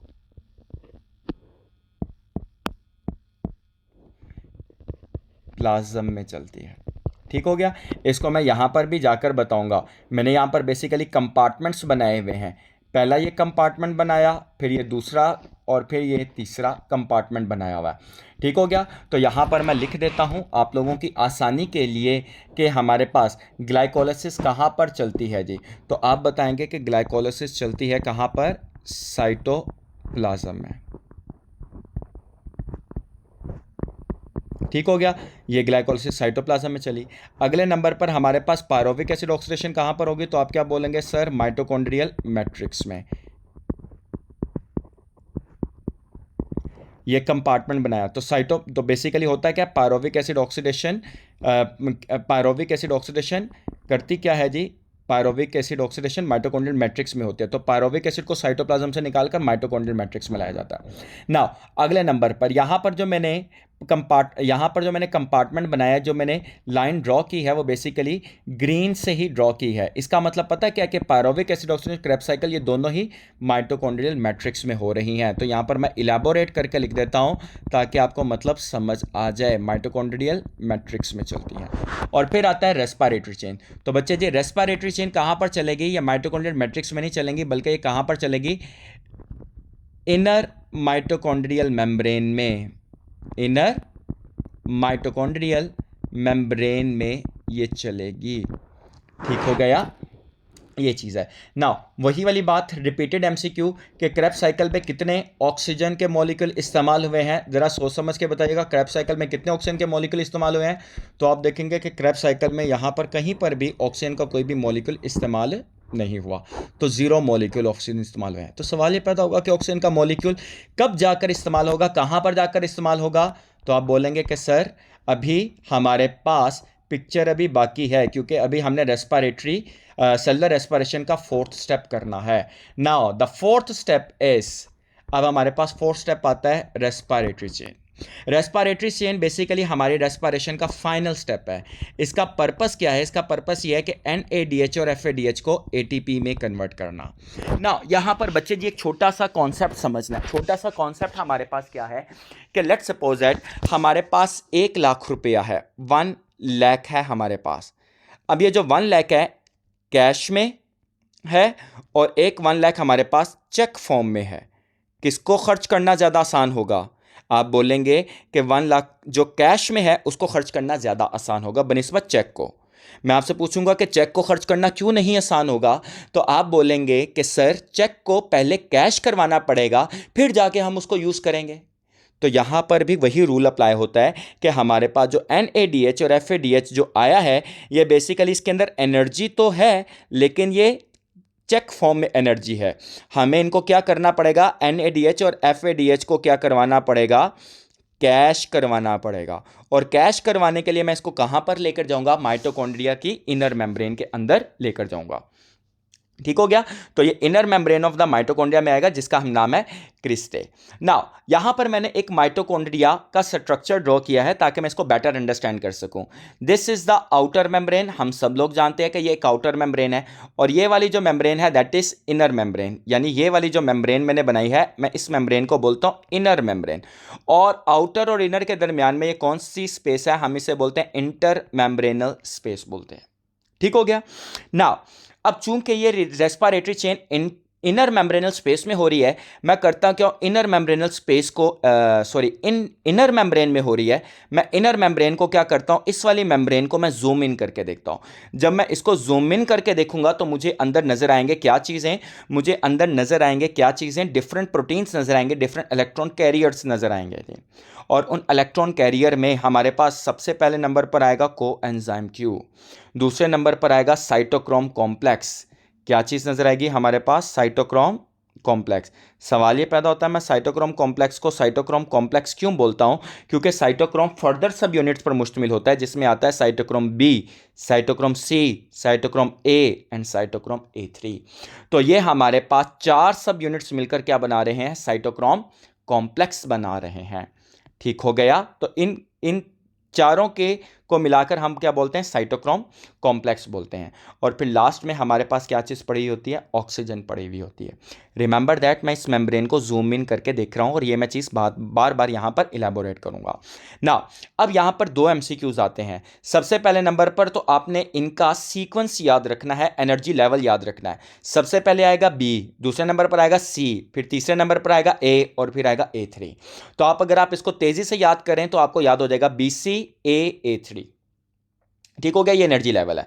फिर ये कोएंजाइम Q है। मैं दोबारा बता रहा हूं कि यहां पर ये जो मेम्ब्रेन है, इसके अंदर जितने भी प्रोटीन्स हैं, मैंने इनको एनर्जी लेवल के हिसाब से अरेंज कर दिया है। ठीक हो गया। रिमेंबर दैट यहां पर मेरे पास डेल्टा E बहुत हाई है, और यहां पर ये बेसिकली क्या चीज आ रही है? ग्राउंड स्टेट आ गई। ठीक हो गया जी। यानी यहां पर एनर्जी लेवल बहुत कम है। Now what happens here? होता क्या है कि मुझे चूंकि NADH को कैश करवाना है, मैं सबसे पहले क्या करूंगा? NADH को यहां पर लाऊंगा और NADH को तोड़ दूंगा। अब जब NADH होती है वो टूट जाती है किसमें? NAD+, 2 प्रोटॉन में, और ये 2 इलेक्ट्रॉन में टूट जाती है। मैं रिपीट कर रहा हूं कि NADH2 टूट जाती है किसके अंदर, NAD प्लस, 2 प्रोटॉन्स और 2 इलेक्ट्रॉन्स में। ठीक हो गया ना। अब बारी बारी देखते हैं कि ये करेगा क्या। सबसे पहले नंबर पर NADH। NADH तो भाई वापस चला जाएगा कि वो क्या करे कि वो यहां से दोबारा क्या करे, क्रेब्स साइकिल में वापस चल जाएगा ताकि वो वहां से हाइड्रोजन को लेकर आए। चूंकि ये कोएंजाइम है तो यहां से एक जगह से हाइड्रोजन को पकड़ेगा और दूसरी जगह पर जाकर छोड़ देगा। एक जगह से हाइड्रोजन को पकड़ा, दूसरी जगह पर जाकर इसने क्या कर दिया, छोड़ दिया। क्योंकि कोएंजाइम है, रीयूज होना। ठीक हो गया, ठीक हो गया। अब बात करते हैं प्रोटॉन की। तो प्रोटॉन को मैं थोड़ी देर बाद देखूंगा, लेकिन अभी मैं बात करता हूं किसकी, इलेक्ट्रॉन की। अब ये इलेक्ट्रॉन क्या होता है, इस इलेक्ट्रॉन के अंदर बड़ी एनर्जी है, it is high energy electron. तो मैं क्या करूंगा, इस इलेक्ट्रॉन को मैं ट्रांसफर करवा दूंगा किसके पास, कोएंजाइम क्यू के पास। बच्चे जी याद रखना, कोएंजाइम का दूसरा नाम क्या होता है, यूबीक्विनोन। कोएंजाइम का दूसरा नाम क्या है, यूबीक्विनोन नाम है जी। ठीक हो गया जी, ये हमारे पास नाम है जी। नाउ अब होता क्या है कि ये कोएंजाइम क्यू इस इलेक्ट्रॉन को क्या करता है जी, एक्सेप्ट करता है। तो क्या हो जाएगा, जब ये कोएंजाइम क्यू इस इलेक्ट्रॉन को पकड़ेगा तो क्या हो जाएगा, रिड्यूस हो जाएगा। ठीक हो गया। नाउ अब यही कोएंजाइम क्यू करेगा क्या कि इस इलेक्ट्रॉन को ट्रांसफर कर देगा किसको, बी को, और खुद क्या हो जाएगा, ऑक्सीडाइज, और बी को क्या कर देगा, रिड्यूस। ठीक हो गया। नाउ बी क्या करेगा, इसी इलेक्ट्रॉन को ट्रांसफर कर देगा किसको, सी को, साइटोक्रोम सी को। तो बी खुद क्या हो जाएगा, ऑक्सीडाइज, और सी को क्या कर देगा, रिड्यूस। फिर सी आगे से यही काम करेगा कि सी इसी इलेक्ट्रॉन को ट्रांसफर कर देगा साइटोक्रोम ए को। तो साइटोक्रोम ए क्या हो जाएगा, रिड्यूस, और सी क्या हो जाएगा, ऑक्सीडाइज। फिर ए क्या करेगा, ए यही इलेक्ट्रॉन को ट्रांसफर कर देगा किसको, A3 को। तो A3 क्या हो जाएगा, रिड्यूस, और ए क्या हो जाएगा, ऑक्सीडाइज। और फिर यही A3 क्या करेगा, इसी इलेक्ट्रॉन को ट्रांसफर कर देगा किसको, ऑक्सीजन को ट्रांसफर करेगा। तो नाउ अब अगर आप गौर करें तो यहां पर basically alternatively oxidation and reduction हो रही है। और ये पेपर में सवाल पूछा जाता है कि, मैं प्रैक्टिस करवा देता हूं तो जरा गौर कर लीजिएगा। मैं पूछता हूं, coenzyme Q is reduced by NADH। ठीक हो गया। Coenzyme is oxidised by cytochrome B. Cytochrome B is reduced by coenzyme Q. फिर cytochrome B reduces cytochrome C. On the other hand cytochrome C is reduced by B. On the other hand, B is oxidized by C. Similarly, C is oxidized by A and A is oxidized by A3 और A3 is oxidized by oxygen. ठीक हो गया। तो ये वाली बात समझनी है, आप इस वीडियो को स्लो डाउन करके देख लीजिएगा ताकि आपको ये चीज समझ आ जाए अच्छे तरीके से। ठीक हो गया ना। अब जरा गौर करिएगा, अब जरा गौर करिएगा कि जब इलेक्ट्रॉन हायर एनर्जी से लोअर एनर्जी के अंदर आता है तो बच्चे जी ये एनर्जी क्या करेगा, रिलीज करेगा। ये एनर्जी क्या करेगा, रिलीज करेगा। और जब ये एनर्जी रिलीज होगी तो क्या किया जाएगा, इसी एनर्जी को यूटिलाइज किया जाएगा इन्हीं प्रोटॉन को पंप करने में। और ये प्रोटॉन कौन से हैं, जो कि NADH ने दिए हैं। ठीक हो गया। नाउ व्हाट वुड हैपन, अब यहां पर ये वाली बात याद रखनी है क्योंकि ये MCQ 2019 में आया था कि जब इलेक्ट्रॉन करता क्या है, ऊपर से नीचे आता है, व्हाट हैपन्स, होता क्या है, एक प्रोटॉन माइटोकॉन्ड्रियल मैट्रिक्स से क्या हो जाता है, पंप हो जाता है। कहां पर, इंटर मेम्ब्रेनल स्पेस में पंप हो जाता है। तो प्रोटॉन कहां से पंप हो जाता है, कहां पर, इंटर मेम्ब्रेनल स्पेस में। तो एक इलेक्ट्रॉन ऊपर से नीचे, एक इलेक्ट्रॉन ऊपर से नीचे, एक प्रोटॉन पंप, एक इलेक्ट्रॉन ऊपर से नीचे, एक प्रोटॉन पंप। ठीक हो गया ना। अब जब प्रोटॉन की पंपिंग हो जाएगी तो बच्चे जी इंटर मेम्ब्रेनल स्पेस में क्या हो जाएगा, प्रोटॉन की एक्यूमुलेशन हो जाएगी। ठीक हो गया। जब प्रोटॉन की एक्यूमुलेशन हो जाएगी तो क्या होना शुरू हो जाएगा, यहां पर प्रोटॉन ग्रेडियंट इंक्रीज हो जाएगा। यहां पर क्या हो जाएगा, प्रोटॉन ग्रेडियंट इंक्रीज हो जाएगा। ठीक हो गया। अब जब प्रोटॉन ग्रेडियंट इंक्रीज होता है तो फिर क्या किया जाता है, प्रोटॉन को बारी बारी क्या किया जाता है, वापस माइटोकॉन्ड्रियल मैट्रिक्स में लाया जाता है। अब जब प्रोटॉन क्या किया जाता है, इंटरमेम्ब्रेनल स्पेस से जब ये वापस की जानिब आएगा, नीचे माइटोकॉन्ड्रियल मैट्रिक्स की जानिब आएगा, तो बच्चे जी क्या होगा, एनर्जी रिलीज होगी। हाँ, क्योंकि प्रोटॉन हायर से लोअर की तरफ आ रहा है तो एनर्जी रिलीज होगी। हाँ जी, फिर क्या किया जाएगा, इसी एनर्जी को यूटिलाइज किया जाएगा, एडीपी के अंदर इनऑर्गेनिक फॉस्फेट को ऐड करके क्या बनाई जाएगी, एटीपी बनाई जाएगी। ठीक हो गया। तो सवाल ये पैदा हुआ कि प्रोटॉन पहले माइटोकॉन्ड्रियल मैट्रिक्स में था, प्रोटॉन को मैंने क्या कर दिया, इंटरमेम्ब्रेनस स्पेस में पंप कर दिया, फिर मैं क्या करवा रहा हूँ, इसको डिफ्यूज़ करवा रहा हूँ। तो जब मैं डिफ्यूज़ करवा रहा हूँ तो मैंने इसको पंप ही क्यों किया था? तो बच्चे जी इसका जवाब ये है कि हमारे पास जो एनर्जी थी वो किसकी फॉर्म में एनर्जी थी, इलेक्ट्रॉन की सूरत में। तो हमने कर क्या दिया, इलेक्ट्रॉन की एनर्जी को किस में कन्वर्ट कर दिया, प्रोटॉन की एनर्जी में कन्वर्ट कर दिया। और फिर होता क्या है कि प्रोटॉन क्या करता है, प्रोटॉन जब एक ख़ास मैकेनिज़्म के ज़रिए से वापस माइटोकॉन्ड्रियल मैट्रिक्स के अंदर आता है तो एनर्जी रिलीज़ करता है, और उसी एनर्जी को यूटिलाइज करते हुए इनऑर्गेनिक फॉस्फोरस को एडीपी के अंदर ऐड किया जाता है और क्या बना ली जाती है, एटीपी बना ली जाती है। That's how I have cash, मैंने कैश कर लिया है एनएडीएच को एटीपी में कैश कर लिया है। ठीक हो गया ना। अब ज़रा यहाँ पर ये वाली बात समझनी है कि एनएडीएच को कैश करने के लिए हमें बहुत सी प्रोटीन्स की ज़रूरत थी। ठीक हो गया। और वो प्रोटीन कौन कौन सी थी? नंबर 1, पहले नंबर पे आता है हमारे पास NADH डिहाइड्रोजिनेस।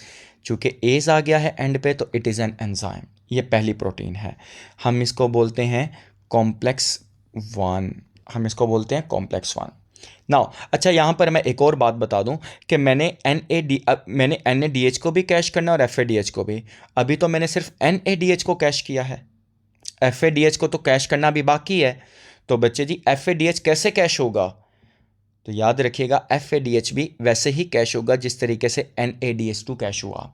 FADH2 भी क्या करेगा, FAD प्लस देगा, 2 प्रोटॉन्स देगा और 2 इलेक्ट्रॉन देगा। और यही 2 इलेक्ट्रॉन कहाँ पर जाएगा, कोएंजाइम Q के पास। कोएंजाइम Q इन्हें साइटोक्रोम कॉम्प्लेक्स को और उसके सब यूनिट्स को ट्रांसफ़र कर देगा, और फाइनली इलेक्ट्रॉन कहाँ पर जाएगा, ऑक्सीजन के पास चला जाएगा। तो इस तरीके से आएगा।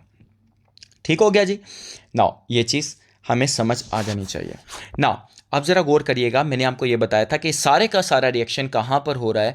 ये सारे का सारा रिएक्शन इस माइटोकॉन्ड्रिया की मेम्ब्रेन में हो रहा है। कहाँ पर हो रहा है, क्रिस्टे में हो रहा है। नाउ अब मैंने क्या किया हुआ, क्रिस्टे को जूम इन करके देखा तो मुझे सबसे पहले नंबर पर नज़र आया कि यहाँ पर पहले नंबर पर जो प्रोटीन है हम उसे बोलते हैं NADH डिहाइड्रोजिनेज, जिसका काम है NADH को तोड़ देना। दूसरे ही हमारे पास आती है, हम इसको बोलते हैं कॉम्प्लेक्स 2।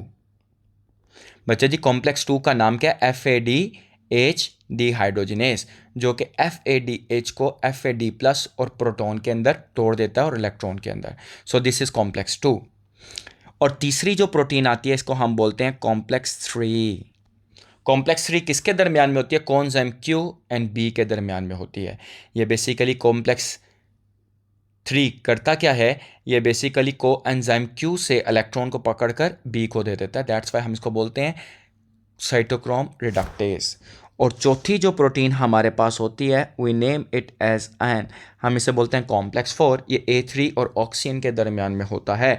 हम इसे बोलते हैं साइटोक्रोम ऑक्सीडेज। ये A3 से इलेक्ट्रॉन को लेकर ऑक्सीजन को दे देता है।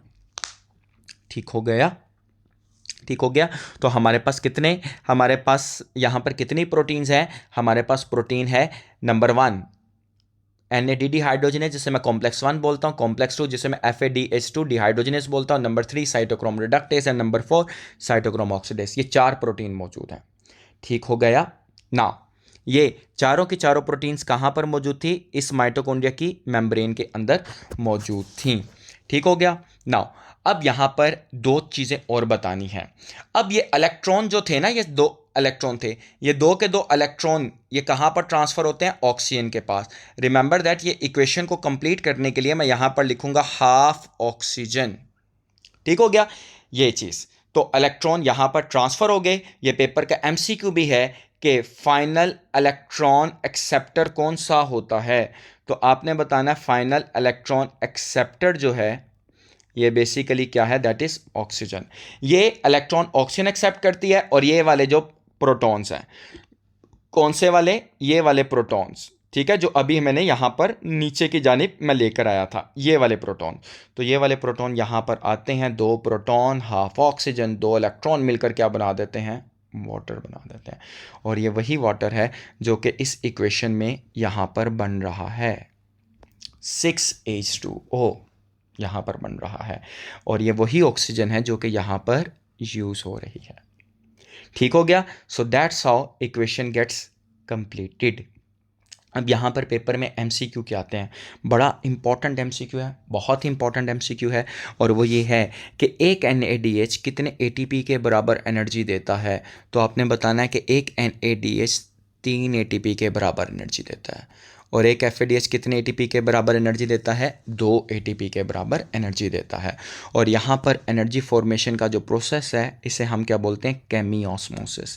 केमी-ऑस्मोसिस होती क्या है, केमी को सेपरेट कर दो, ऑस्मोसिस को सेपरेट कर दो, कि बेसिकली यहाँ पर बेसिकली जो प्रोटॉन ग्रेडियंट बना है वो किसकी वजह से बना है, वो इस मेम्ब्रेन की वजह से बना है। चूँकि मेम्ब्रेन इन्वॉल्व हो चुकी है, दैट्स वाई मैं इसे बोलता हूँ केमी-ऑस्मोसिस। मैं इसे क्या बोलता हूँ, केमी-ऑस्मोसिस। ये फिनोमिना किसने एक्सप्लेन किया था, ये फिनोमिना एक्सप्लेन किया था पीटर मिचेल ने एक्सप्लेन किया था, जिसने ये बताया कि ATP की जो फॉर्मेशन होती है by the oxidation of NADH और FADH2, ATP की जो फॉर्मेशन होगी हम इसे क्या बोलेंगे, by the formation of NADH2 and FADH2 को हम केमी-ऑस्मोसिस बोलते हैं। इसमें होता क्या है, इसमें बेसिकली क्या किया जाता है, कपल किया जाता है रिडॉक्स रिएक्शन को टू ATP प्रोडक्शन। ठीक है, ये चीज़ की जाती है। तो यहाँ पर क्या हो जाती है, ग्लूकोज की ऑक्सीडेशन मुकम्मल हो जाती है। ठीक हो गया। नाउ यहाँ पर सारे के सारे 4 स्टेप्स यहाँ पर कंप्लीट हो जाते हैं। पहला स्टेप था हमारे पास ग्लाइकोलाइसिस, कहाँ पर हुआ, साइटोप्लाज्म में। दूसरा स्टेप था हमारे पास पायरोविक एसिड ऑक्सीडेशन, कहाँ पर हुआ, माइटोकॉन्ड्रियल मैट्रिक्स में। तीसरा स्टेप था क्रेब्स साइकिल, ये भी कहाँ पर हुआ, माइटोकॉन्ड्रियल मैट्रिक्स में। और चौथा स्टेप था रेस्पिरेटरी चेन, कहाँ पर हुआ था, इनर माइटोकॉन्ड्रियल मेम्ब्रेन के अंदर हुआ।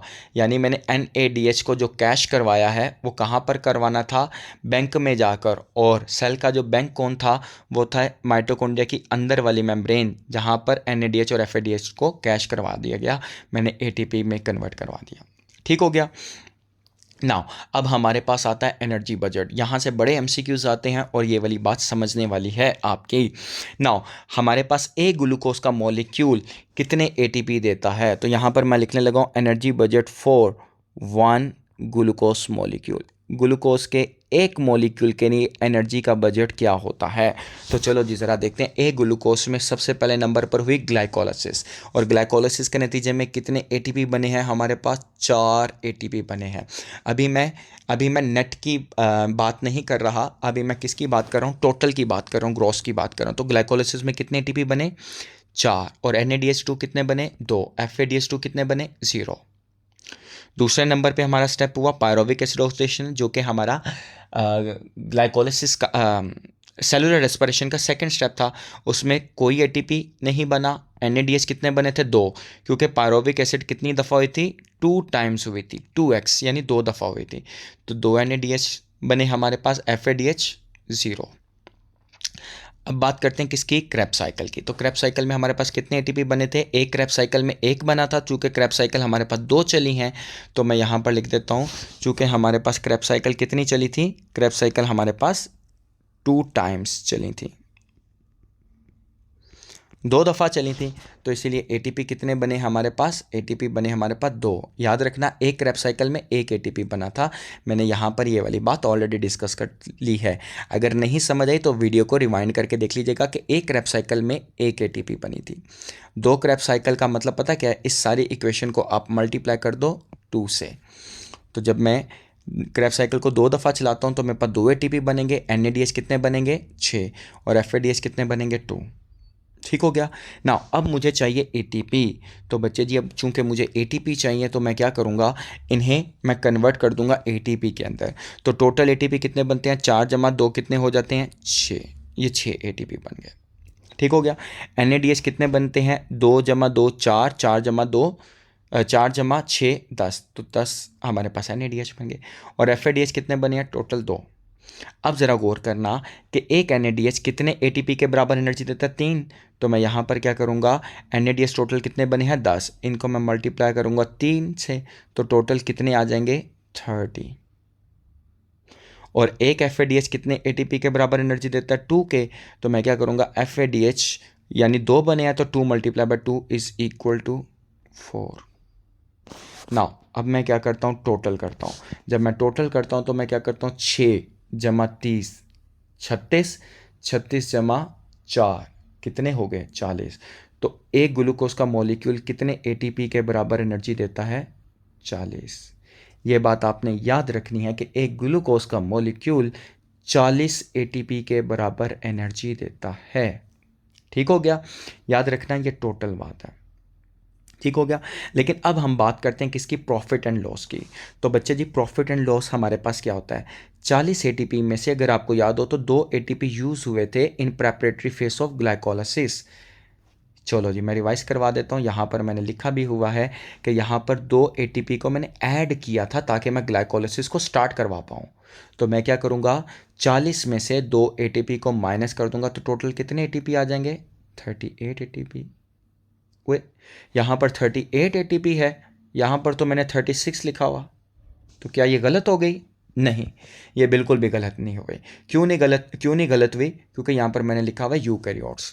तो बच्चे जी यहाँ पर अब आपने एक बात याद रखनी है कि 38 एटीपी अब हमारे पास बने थे, लेकिन यूकैरियोट्स में कितने एटीपी बनेंगे, 36 एटीपी बनेंगे। कैसे, क्यों, चलें ज़रा गौर कर लेते हैं, इस चीज़ को भी समझ लेते हैं। तो ज़रा गौर करिएगा, ग्लाइकोलिसिस कहाँ पर हुई थी बच्चे जी, ग्लाइकोलिसिस सारी की सारी हुई थी कहाँ पर, साइटोप्लाज्म के अंदर हुई थी। मान ली बात, हाँ जी साइटोप्लाज्म के अंदर हुई थी। और ये कहाँ पर हुई थी, ये हुई थी माइटोकॉन्ड्रियल मैट्रिक्स के अंदर हुई थी ना। अब ज़रा यहाँ पर ये वाली बात समझिएगा कि माइटोकॉन्ड्रियल मैट्रिक्स के अंदर NADH कितने हैं, 2 और जमा 6 कितने हैं जी, 8 NADH हैं और बाकी FADH कितने हैं, 2। तो ये हैं, जबकि ये वाले जो NADH है ना, ये वाले ग्लाइकोलिसिस के जो NADH हैं, ये कौन से NADH है, साइटोप्लाज्म में ना। अब ज़रा ये वाली बात याद रखनी है कि ये जो NADH हैं, मैं क्या करूँगा, जब इन्हें मैं क्या करूँगा साइटोप्लाज्म से जब माइटोकॉन्ड्रिया के अंदर लेकर आऊँगा ना, तो मुझे खुद से फिर ATP एनर्जी देना पड़ेगी। चूँकि 2 NADH हैं तो मैं यहाँ पर 2 ATP की एनर्जी दूंगा। लिहाजा ये जो NADH, जो 2 NADH हैं, ये बेसिकली क्या करते हैं जी, ये 2 ATP के बराबर एनर्जी देते हैं ईच। ये बिल्कुल वैसा ही है कि अगर आपके पास 1 लाख का चेक था, तो आपने जब बैंक में कैश करवाने जाना था, तो आपने अगर पब्लिक ट्रांसपोर्ट यूज़ की है, तो आप क्या करेंगे जी, आप पब्लिक ट्रांसपोर्ट का किराया भी तो देंगे ना बैंक में जाने में, और फिर वापस आने में भी किराया लगाएंगे ना, तो वो आपको जाहिर सी बात है 1 लाख रुपया तो नहीं ना मिलेगा, ठीक है ना। वो आपको क्या मिलेगा, वो आपको 1 लाख से कम पैसे आ जाएंगे। सिमिलरली चूंकि NADH कहाँ पर पड़ा हुआ है, साइटोप्लाज्म में, इसको मैंने बैंक में लेके जाना माइटोकॉन्ड्रिया में, तो मैं क्या करूँगा, इसको माइटोकॉन्ड्रिया के अंदर लेकर जाने के लिए भी मैं क्या करूँगा, ATP प्रोवाइड करूँगा। तो एक NADH को 1 ATP, 2 NADH को 2 ATP प्रोवाइड करूँगा। दैट्स वाई यहाँ पर मुझे 2 ATP और काटने पड़ेंगे, तो क्या चीज़ बन जाएगी हमारे पास, 36 ATP बन जाएंगे। ठीक हो गया। तो यहाँ पर ए ग्लूकोज का मॉलिक्यूल यूकैरियोट्स में कितने एटीपी देता है, 36 एटीपी देता है। Now the equation has been completed, equation complete हो चुकी है हमारे पास।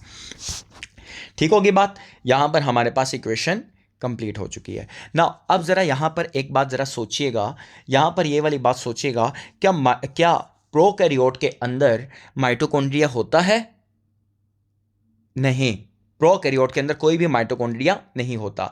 चूंकि प्रोकैरियोट के अंदर कोई भी माइटोकॉन्ड्रिया नहीं होता, लिहाजा वहां पर NADH सारे के सारे साइटोप्लाज्म के अंदर ही पड़े होते हैं, वहां पर मेम्ब्रेन को कोई क्रॉस नहीं करना पड़ता। दैट्स वाई प्रोकैरियोट्स के अंदर कितने ATP बनते हैं, 38 ATP। तो याद रखिएगा, इस बात को याद रखिएगा कि एक ग्लूकोज का मॉलिक्यूल कितने ATP देता है, टोटल 40। ये टोटल है, ठीक हो गया, ये ग्रॉस है, ठीक हो गया। लेकिन प्रोकैरियोट में कितनी ATP देगा, 36 और 38, और यूकैरियोट्स में कितनी ATP देगा, 36। ठीक हो गया, ये वाली बात आपने याद रखनी है ना। अब जरा गौर करना, आपने हम 36 का भी ब्रेकअप करना है, कैसे, चलो जरा गौर करिएगा। यहां पर अगर आप गौर करें तो ATP 2 तरीके से बन रहे हैं। पहली जो ATP बन रही है वो तो डायरेक्ट बन रही है, यहां पर भी 4 ATP और 2 ATP बन गए, ठीक हो गया, बन गए ना। ये एक ATP यहां से बन रही है, और दूसरी जो ATP बन रही है वो NADH और FADH को NADH और FADH को ऑक्सीडाइज करने से बन रही है, ठीक हो गया। अब हम इसे क्या बोलेंगे, जो डायरेक्ट ATP बन रही है ना, मैं इसे बोलूंगा सबस्ट्रेट लेवल फॉस्फोरिलेशन। मैं इस चीज को क्या बोलूंगा, मैं इस चीज को बोलूंगा सबस्ट्रेट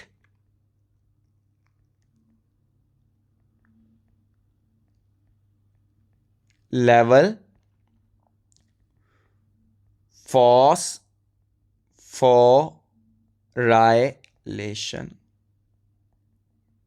ठीक हो गया। और सबस्ट्रेट लेवल फॉस्फोराइलेशन के नतीजे में कितने एटीपी बने हैं, 6, लेकिन हमने काउंट कितने करने हैं, 4, क्योंकि यहां पर ग्लाइकोलाइसिस को स्टार्ट करवाने में 2 एटीपी यूज हो चुके थे। तो 36 में से मैं 4 बाहर निकाल दूं तो बाकी कितने बचते हैं जी, बाकी बचते हैं 32 एटीपी। बाकी जो 32 एटीपी हैं वो बेसिकली कहाँ से आते हैं, NADH और FADH से आते हैं ना। अब ज़रा गौर करना है, अब ज़रा यहाँ पर भी एक टेक्निकलिटी है, यहाँ पर भी अब हमारे पास क्या चीज़ आती है, ये जो NADH और FADH2 से जो एटीपी बन रहे हैं, इस वाले प्रोसेस को क्या बोलेंगे, इस वाले प्रोसेस को हम बोलेंगे ऑक्सीडेटिव फॉस्फोराइलेशन। मैं इसे ऑक्सीडेटिव फॉस्फोराइलेशन क्यों बोलता हूं, मैं इसे ऑक्सीडेटिव फॉस्फोराइलेशन इसलिए बोलता हूं क्योंकि NADH और FADH2 ने जो एटीपी दिए हैं वो किसकी वो कैसे दिए हैं, by the help of, in the presence of oxygen, oxygen की मौजूदगी में दिए हैं। दैट्स वाई मैं इसे क्या बोलता हूं, ऑक्सीडेटिव फॉस्फोरिलेशन। ये कैसे हुआ था, NADH और FADH को ऑक्सीडाइज किया गया था, ठीक है, जिसकी वजह से हमारे पास ये एटीपी है। और टोटल कितने एटीपी बनते हैं, तो जरा इस चीज को काउंट कर लेना, 30 + 4 कितने होते हैं, 34, तो 34। लेकिन अगर आप गौर करें यूकैरियोट्स में तो यहाँ पर NADH 2 एटीपी यूज भी तो हुए थे ना, तो हम यहाँ पर कितनी बात करेंगे, 32 की बात करेंगे। तो 32 एटीपी क्या थे, वो हमारे पास ऑक्सीडेटिव फॉस्फोरिलेशन के नतीजे में बने हैं। ठीक हो गया। So this was the energy budget, ये मेरे पास है energy budget. Now the next topic is important of G3P। G3P किसे बोलते हैं, ग्लिसरॉल्डिहाइड 3 फॉस्फेट। नाउ इस मॉलिक्यूल को समझने से पहले आपको एक छोटी सी बात समझना पड़ेगी कि हमारी जो फूड होती है उसके 3 न्यूट्रिशनल कंपोनेंट होते हैं। नंबर 1, पहला जो कंपोनेंट होता है दैट इज, जो सबसे पहला जो हमारे पास कंपोनेंट आता है दैट इज, हम क्या खाते हैं, ग्लाइकोजन या स्टार्च खाते हैं। स्टार्च एक्चुअली में होती क्या है, रोटी होती है जो हम स्टार्च खाते हैं। दूसरी चीज़ जो हम खाते हैं दैट इज़ प्रोटीन, जो हम गोश्त खाते हैं। और तीसरी चीज़ जो हम पीते हैं दैट इज़ या खाते हैं दैट इज़ फैट, जो कि शोरबा होता है या घी वगैरह होता है। हम अक्सर पराठे खाते हैं, ठीक हो गया, तो वो बेसिकली फैट्स ही होता है। ठीक हो गया। नाउ हमारी फूड के 3 कंपोनेंट हैं। अब इन तीनों में से हमने सिर्फ जो 5-6 पढ़ा है वो सिर्फ एक का पढ़ा है अभी तक, कि हुआ क्या है कि ग्लाइकोजन टूटा किसमें, ग्लूकोज में टूटा। ठीक हो गया। ग्लाइकोजन या स्टार्च टूट के किसके अंदर, ग्लूकोज में। और ग्लूकोज किसके अंदर टूट गया, ग्लिसरॉल्डिहाइड 3 फॉस्फेट के अंदर टूट गया। ग्लिसरॉल्डिहाइड 3 फॉस्फेट किसके अंदर टूटा, पायरोविक एसिड के अंदर। और पायरोविक एसिड किसके अंदर टूटा, एसिटाइल कोए के अंदर। और क्रेब्स साइकिल चली और एनर्जी रिलीज हो गई। अभी तक हमने कौन सा पाथवे पढ़ा है, अभी तक हमने इस पूरे चैप्टर में, पूरे यूनिट में हमने सिर्फ ये वाला पाथवे पढ़ा है बस। तो सवाल ये पैदा होता है कि हम प्रोटीन में से एनर्जी कैसे निकालते हैं और फैट्स में से एनर्जी कैसे निकालते हैं। तो भाई इसका सिंपल सा आंसर ये है कि प्रोटीन्स किस पर मुश्तमिल होती हैं, अमाइनो एसिड्स पर। अमाइनो एसिड में सबसे पहले क्या की जाती है, डीएमिनेशन की जाती है। ठीक हो गया, डीएमिनेशन की जाती है। जब अमाइनो एसिड में से मैं अमोनिया निकाल लेता हूँ, यानी अमाइनो ग्रुप जब निकाल देता हूँ, तो अगर हमारे पास अमाइनो एसिड अगर 3 कार्बन वाला बच जाता है तो वो कहाँ पर चला जाएगा, वो पायरोविक एसिड के अंदर चला जाएगा। लेकिन अगर अमाइनो एसिड अगर 2 कार्बन वाला बचता है तो वो कहाँ पर चला जाएगा, एसिटाइल कोए के अंदर चला जाएगा, उसको कन्वर्ट कर लिया जाएगा और एसिटाइल कोए क्रेब्स साइकिल के अंदर जाएगा। एज अ रिजल्ट क्या हो जाएगा, प्रोटीन को इस तरीके से एनर्जी निकाल ली जाएगी। ठीक हो गया। मैं रिपीट कर रहा हूं कि प्रोटीन अमाइनो एसिड पर मुश्तमिल होती है, तो हम अमाइनो एसिड में से डीएमिनेशन करते हैं यानी अमोनिया की रिमूवल करते हैं, तो बच जाते हैं हमारे पास कार्बन चेन बच जाती है। अगर कार्बन चेन 3 कार्बन वाली है तो वो पायरोविक एसिड के अंदर कन्वर्ट की जाएगी, पायरोविक एसिड को एसिटाइल कोए के अंदर और फिर क्रेब्स साइकिल के अंदर। ठीक हो गया। बट लेकिन अगर 2 कार्बन वाली चेन आती है तो 2 कार्बन वाली को एसिटाइल कोए के अंदर कन्वर्ट कर दिया जाएगा, जो कि क्रेब्स साइकिल में जाएगी और एनर्जी दे देगी। अब रहती है बात किसकी, फैट्स की। तो बच्चे जी फैट्स हमारे पास कैसे आते हैं, जो घी हम खाते हैं या हम ये जो कुकिंग ऑयल में चीज़ें पका कर खाते हैं, तो वो करेंगे क्या, तो वो फैट्स, अब अगर आपको याद हो तो अगर आपने बायोलॉजिकल मॉलिक्यूल वाला यूनिट पढ़ा है तो आपने देखा होगा कि फैट्स जो होते हैं वो फैटी एसिड्स पर मुश्तमिल होते हैं और फैटी एसिड पर मुश्तमिल होते हैं और ग्लिसरॉल पर। तो याद रखिएगा कि हमारे पास जो ग्लिसरॉल होती है, फैट्स को जब तोड़ा जाता है तो क्या चीज़ बनती है, ग्लिसरॉल। ग्लिसरॉल में कितने कार्बन होते हैं, 3 कार्बन होते हैं। ठीक हो गया। अगर तो 3 कार्बन वाला स्ट्रक्चर बनता है तो हम उसको किस में कन्वर्ट कर देते हैं, G3P के अंदर। G3P पायरोविक एसिड के अंदर, पायरोविक एसिड एसिटल के कोए के अंदर, एसिटल कोए क्रेब्स साइकिल के अंदर चला जाता है। ठीक हो गया। और फैटी एसिड्स, अगर आपको याद हो तो यूनिट नंबर 2 में आपने पढ़ा था कि फैटी एसिड हमने कितने कार्बन वाले यूज करने थे, हमने 2 से लेकर 30 कार्बन वाले फैटी एसिड हमने इस्तेमाल करने थे, जो कि इवन नंबर में होने चाहिए थे। ठीक हो गया। कौन से नंबर में, इवन नंबर में होने चाहिए थे। अब ये जो फैटी एसिड होता है, हम चूंकि ये इवन नंबर में है तो हम इसको क्या करते हैं, 2 पे डिवाइड कर देते हैं। तो जैसे ही हम 2 पे डिवाइड करते हैं तो हमारे पास उतने एसिटल को आ जाते हैं। मिसाल के तौर पर अगर फैटी एसिड 16 कार्बन वाला है और अगर मैं इसको डिवाइड करता हूं किस पर, 2 पर, तो बच्चे जी मेरे पास कितने बनेंगे जी, 8 एसिटाइल को एंजाइम ए बन जाएंगे। ठीक हो गया। तो मैं क्या करूंगा, 16 कार्बन वाले फैटी एसिड को मैं कन्वर्ट कर देता हूं 8 एसिटाइल को के अंदर। सिमिलरली अगर मेरे पास 18 कार्बन वाला होता है फैटी एसिड तो मैं इसको डिवाइड करता हूं 2 पर, तो कितने बन जाएंगे, 9 एसिटाइल को एंजाइम ए बन जाएंगे और वो सारे के एक सारे क्रेब्स साइकिल में चले जाएंगे।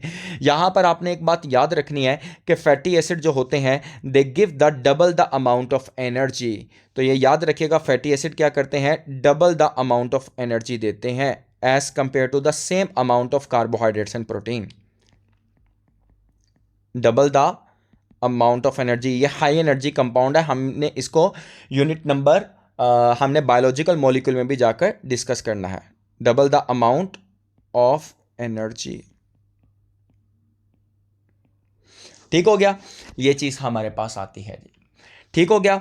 यहां पर एक और बात मैं आपको बता देता हूं कि जब भी मेटाबॉलिज्म होनी है तो सबसे पहले किसकी मेटाबॉलिज्म होनी है, सबसे पहले ग्लूकोज की मेटाबॉलिज्म होनी है। ये चीज याद रखना फर्स्ट नंबर पर। फिर सेकंड नंबर पर मेटाबॉलिज्म किसकी होनी है, फैट्स की। और थर्ड नंबर पर प्रोटीन की मेटाबॉलिज्म होनी है। यही वाली बात है कि जब भी हम डाइटिंग करते हैं तो हमें सबसे पहले क्या बंद किया जाता है, हमें बोला जाता है कि जी शुगर इंटेक कम कर दो। जब हम शुगर इंटेक कम करते हैं तो फैट्स को हाइड्रोलाइज किया जाता है और फैट हाइड्रोलाइज होता है, फिर हमारी क्या करती है जी, हमारी चर्बी पिघलती है, हमारा पेट कम हो जाता है, हमारा जो फैटी जो मैस होता है वो कम हो जाता है। प्रोटीन को आखिर पर डाइजेस्ट किया जाता है क्योंकि प्रोटीन क्या करती है, स्ट्रक्चरल रोल प्ले करती है। हमने इसको आगे जाकर भी पढ़ना है। तो ये हमारी बॉडी का स्ट्रक्चरल रोल प्ले करती है, दैट्स वाई हम इसको आखिर पर जाकर बर्न करते हैं। ठीक हो गया बच्चे जी। यहां पर एक एमसीक्यू आता है क्रेब्स साइकिल का। तो बच्चे जी यहां पर मैं एक बता देता हूं, तो ज़रा गौर करिएगा। पेपर में एक एमसीक्यू आएगा। एमसीक्यू क्या आएगा कि एक क्रेब्स साइकिल जब ऑपरेट करती है, 1 क्रेब्स साइकिल जब ऑपरेट करती है तो कितने एटीपी के बराबर एनर्जी रिलीज होती है। तो बता सकते हैं क्या आप कितने एटीपी के बराबर एनर्जी रिलीज होती है। तो आप बोलेंगे कि सर ये तो बड़ा आसान है। कैसे आसान है, आप बोलेंगे कि सर क्रेब्स साइकिल में आपने एनर्जी वाले मॉलिक्यूल देख लेते हैं। तो एक क्रेब्स साइकिल जब चलती है तो कितने एनएडीएच पैदा होते हैं, 3। कितने एफएडीएच पैदा होते हैं, 1। कितने एटीपी पैदा होते हैं, 1। तो याद रखिएगा 3 एनएडीएच हैं। एक एनएडीएच कितने एटीपी के बराबर एनर्जी देता है, 3। तो मैं अगर क्या कर देता हूं, इसको 3 से मल्टीप्लाई कर देता हूं तो कितने एटीपी बनेंगे, 9 एटीपी बन जाएंगे। एफएडीएच 2 कितने एटीपी के बराबर एनर्जी देता है, 2। तो 2 multiply by 1 is equal to 2 और प्लस 1 एटीपी। मैं इसको 1 एटीपी, तो मैं क्या कर दूंगा, इनको ऐड कर दूंगा। 9 + 2 11 + 1 12। तो जब एक क्रेब्स साइकिल चलती है तो बेसिकली 12 एटीपी के बराबर एनर्जी रिलीज होती है। तो ये चीज याद रखिएगा, ये पेपर का इंपॉर्टेंट एमसीक्यू है कि 1 क्रेब्स साइकिल के ऑपरेट होने से 12 एटीपी बनते हैं। अगर आपको नहीं समझ आएगी, वीडियो को स्लो डाउन करके देख लीजिएगा। अगर तब भी नहीं समझ आएगी तब आप नीचे कमेंट कर दीजिएगा। आई बिलीव कि मैं आपको ये चीज क्लैरिफाई कर दूंगा। Now the last topic is, now the remaining topic is, that is anaerobic respiration. बच्चे जी एनारोबिक रेस्पिरेशन क्या होती है? एनारोबिक रेस्पिरेशन होती है in the absence of oxygen. Oxygen की गैर मौजूदगी में ये रेस्पिरेशन होती है और इसमें ग्लूकोज का मॉलिक्यूल इनकम्प्लीटली ब्रेक डाउन होता है। हाँ जी, यहां पे ग्लूकोज का मॉलिक्यूल इनकम्प्लीट ब्रेक डाउन होता है, जिसकी वजह से लेस एनर्जी रिलीज होती है। कितने एटीपी रिलीज होते हैं? जस्ट 2 एटीपी रिलीज होते हैं। और ये टोटल कितने एटीपी के बराबर एनर्जी होती है? 2% ऑफ टोटल एनर्जी के बराबर होती है। नाउ अब इसका पाथवे क्या है? इसका पाथवे क्या है कि हमारे पास ग्लूकोज का मॉलिक्यूल है, ग्लूकोज का मॉलिक्यूल पायरोविक एसिड के अंदर टूटता है। ठीक हो गया। अब ये जो ग्लाइकोलाइसिस जो है ना, that is common in aerobic and anaerobic, ये दोनों में कॉमन है। ठीक हो गया ना। अब ये जो पायरोविक एसिड टूटता है ना, या तो ये क्या करेगा, लैक्टिक एसिड के अंदर टूट जाएगा या फिर अल्कोहल के अंदर टूट जाएगा ना। पहले मैं बात करता हूं किस चीज की, मैं बात कर लेता हूं किस चीज की, मैं बात कर देता हूं किसकी, लैक्टिक एसिड फर्मेंटेशन की बात कर लेता हूं। तो ये लो जी, जरा देख लेते हैं कि ये लैक्टिक एसिड फर्मेंटेशन ये कैसे होती है जी। चलो जी देखते जाओ। पहले नंबर पर जरा गौर करिएगा, हमारे पास पायरोविक एसिड में कितने कार्बन है, 3। लैक्टिक एसिड में कितने कार्बन है, 3। तो कार्बन कार्बन पूरे। फिर दूसरे नंबर पर ऑक्सीजन देखिएगा, कितने ऑक्सीजन है, 3। यहां पर कितने ऑक्सीजन है, 3। ठीक हो गया। अब तो कार्बन भी पूरे हो गए, ऑक्सीजन भी पूरे हो गए, दोनों बराबर हैं। अब बात करते हैं हाइड्रोजन की। हाइड्रोजन कितने हैं हमारे पास, 4। यहां पर हाइड्रोजन कितने हैं, 6। तो सवाल ये पैदा हुआ कि ये 2 हाइड्रोजन कहां से आए। तो बच्चे जी, ये जो 2 हाइड्रोजन है ये कौन प्रोवाइड करता है, ये प्रोवाइड करता है NaDH2। व्हाट हैपन्स हियर, यहां पर क्या होता है, तो जरा गौर कर लो। यहां पर NaDH2, NaDH2 कन्वर्ट हो जाता है किसके अंदर, NAD प्लस के अंदर, और यहां से क्या निकलते हैं, 2 हाइड्रोजन निकलते हैं। चूंकि 2 हाइड्रोजन निकलेंगे तो क्या होगा, 4 पहले हैं, 2 अब आ गए, अब क्या हो जाएगा, total 6। Now pyruvic acid convert हो गया किसके अंदर, लैक्टिक एसिड के अंदर। पेपर में ये आंसर पूछा जाता है कि लैक्टिक एसिड का फॉर्मूला क्या है, C3H6O3। पायरोविक एसिड का फॉर्मूला क्या है, C3H4O3। ये दोनों फॉर्मूलाज आपने याद रखने हैं। ठीक हो गया ना। अब जरा गौर करिएगा, आपने कितने पायरोविक एसिड बने थे, 2। लैक्टिक एसिड भी कितने बनेंगे, 2। NaDH भी कितने इस्तेमाल होंगे, 2। और यहाँ पर 2, एक NaDH 2 हाइड्रोजन दे रहा, तो यहाँ पर टोटल कितने हो जाएंगे, 2। तो इस इक्वेशन को आप 2 से मल्टीप्लाई कर देंगे तब आपके पास आ जाएगा। हम इसे बोलते हैं lactic acid fermentation. Lactic acid fermentation हमारे मसल्स में होती है, हम इसे बोलते हैं मसल फटीक। और ये करता क्या है कि ये हमें मसल फटीक कॉज कर देता है। ये हम सेकेंड ईयर के चैप्टर में जाकर पढ़ेंगे कि मसल रिकवरी या मसल जब स्ट्रेनस एक्सरसाइज होती है तो हमारे मसल्स क्या करते हैं जी, उनमें पेन होती है। तो एक्चुअली में वो यही रिएक्शन हो रहा होता है, दैट इज एनारोबिक रेस्पिरेशन हो रही होती है। ये रिएक्शन मिल्क प्रोडक्ट्स में भी हो रहा होता है, लैक्टोबैसिलस बैक्टीरिया जो होता है वो वाला भी ये रिएक्शन कॉज करता है। ठीक हो गया। Now the second pathway is, second हमारे पास पॉसिबिलिटी होती है अल्कोहलिक। ये फर्स्ट पॉसिबिलिटी है हमारे पास, जबकि सेकंड है। सेकंड क्या होती है, अल्कोहलिक फर्मेंटेशन। अल्कोहलिक फर्मेंटेशन में क्या होता है, अल्कोहल बनती है। कौन सी अल्कोहल, एथाइल अल्कोहल। नाउ अब जरा गौर करिएगा, हमारे पास सबसे पहले नंबर पर यहाँ पर कार्बन कितने हैं, 3। इस इक्वेशन में देखिएगा कार्बन कितने हैं, 2 कार्बन यहाँ पर और 1 कार्बन यहाँ पर है। ठीक हो गया। तो यहाँ पर कितने कार्बन है हमारे पास, यहाँ पर हमारे पास कितने कार्बन है, 2 कार्बन है। मैं इनको ज़रा इलेबोरेट कर देता हूँ ताकि आपको ये वाली बात समझ आए। कितने कार्बन है, 3। यहाँ पर कितने कार्बन है, 2 यहाँ पर और 1 यहाँ पर। तो ये 3 पूरे हो गए, ओके पूरे हो गए। ऑक्सीजन कितने हैं यहाँ पर, 3। यहाँ पर कितने होने चाहिए, 1 ये ऑक्सीजन, 2 ये, तो ये भी 3 हो गए। तो ऑक्सीजन भी पूरे हैं और कार्बन भी पूरे हैं। अब रहता है हमारे पास हाइड्रोजन। हाइड्रोजन यहां पर कितने हैं, 4। यहां पर कितने हैं, 5 हाइड्रोजन यहां पर है और 1 हाइड्रोजन यहां पर है। तो टोटल 6 हाइड्रोजन है यहां पर। तो बच्चे जी 2 हाइड्रोजन कहां पर आएंगे, 2 हाइड्रोजन कहां से आएंगे। तो बच्चे जी 2 हाइड्रोजन आते हैं कहां से, ये वाले 2 NaDH। यहां पर क्या होगा, NaDH2। ये करता क्या है, NAD प्लस में कन्वर्ट हो जाता है और 2 प्रोटॉन्स यहाँ पर रिलीज होते हैं। एज अ रिजल्ट 4 हाइड्रोजन यहाँ पर हैं तो 6 यहाँ पर हैं, तो हाइड्रोजन पूरे हो गए। तो ये हाइड्रोजन बेसिकली क्या करता है, रिड्यूस कर देता है पायरोविक एसिड को, ये रिड्यूस कर देता है इथाइल अल्कोहल में। ठीक हो गया। और अब आप ज़रा गौर करिएगा, पायरोविक एसिड कितने हैं हमारे पास, 2। तो आपने यहाँ पर क्या करना है, 2 को मल्टीप्लाई कर देना है। जब आप 2 को मल्टीप्लाई कर देंगे इक्वेशन बैलेंस हो जाएगी। ठीक हो गया। ये अल्कोहलिक एसिड फर्मेंटेशन कहाँ पर होती है, ये बेकिंग इंडस्ट्री में इस्तेमाल होती है और बेवरेजेस इंडस्ट्री में इस्तेमाल होती है। हम घरों पे बेकिंग करते हैं तो बेकिंग में जो बेसिकली जो हमारे पास जो ब्रेड होती है वो क्या कर जाती है, वो फूल जाती है, वो साइज़ में इंक्रीज कर जाती है और उसके अंदर क्या होते हैं, छोटे छोटे पोर्स बन जाते हैं। वो बेसिकली एक कार्बन डाइऑक्साइड ही निकल रही होती है। और बेवरेजेस इंडस्ट्री मतलब जूसेस बनाने वाली इंडस्ट्री में ये इस्तेमाल हो रही होती है। So that was all about the today's lecture. It was a quick revision of the PMDC syllabus. PMDC का यूनिट नंबर 2 था, रेस्पिरेशन अगर मैं साथ साथ लिखता तो ये लेक्चर कोई 2 घंटे से भी ज़्यादा का हो जाना था। दैट्स वाई मैंने यहाँ पर स्मार्ट काम किया कि पहले यहाँ पर लिख कर रखा ताकि मैं इसको क्विकली रिवीजन करवा दूँ आपको। अगर आपको मज़ीद कोई चीज़ कोई बात ना समझ आई हो तो आप मुझसे पूछ सकते हैं। विश यू गुड लक बच्चे जी। अल्लाह हाफ़िज़।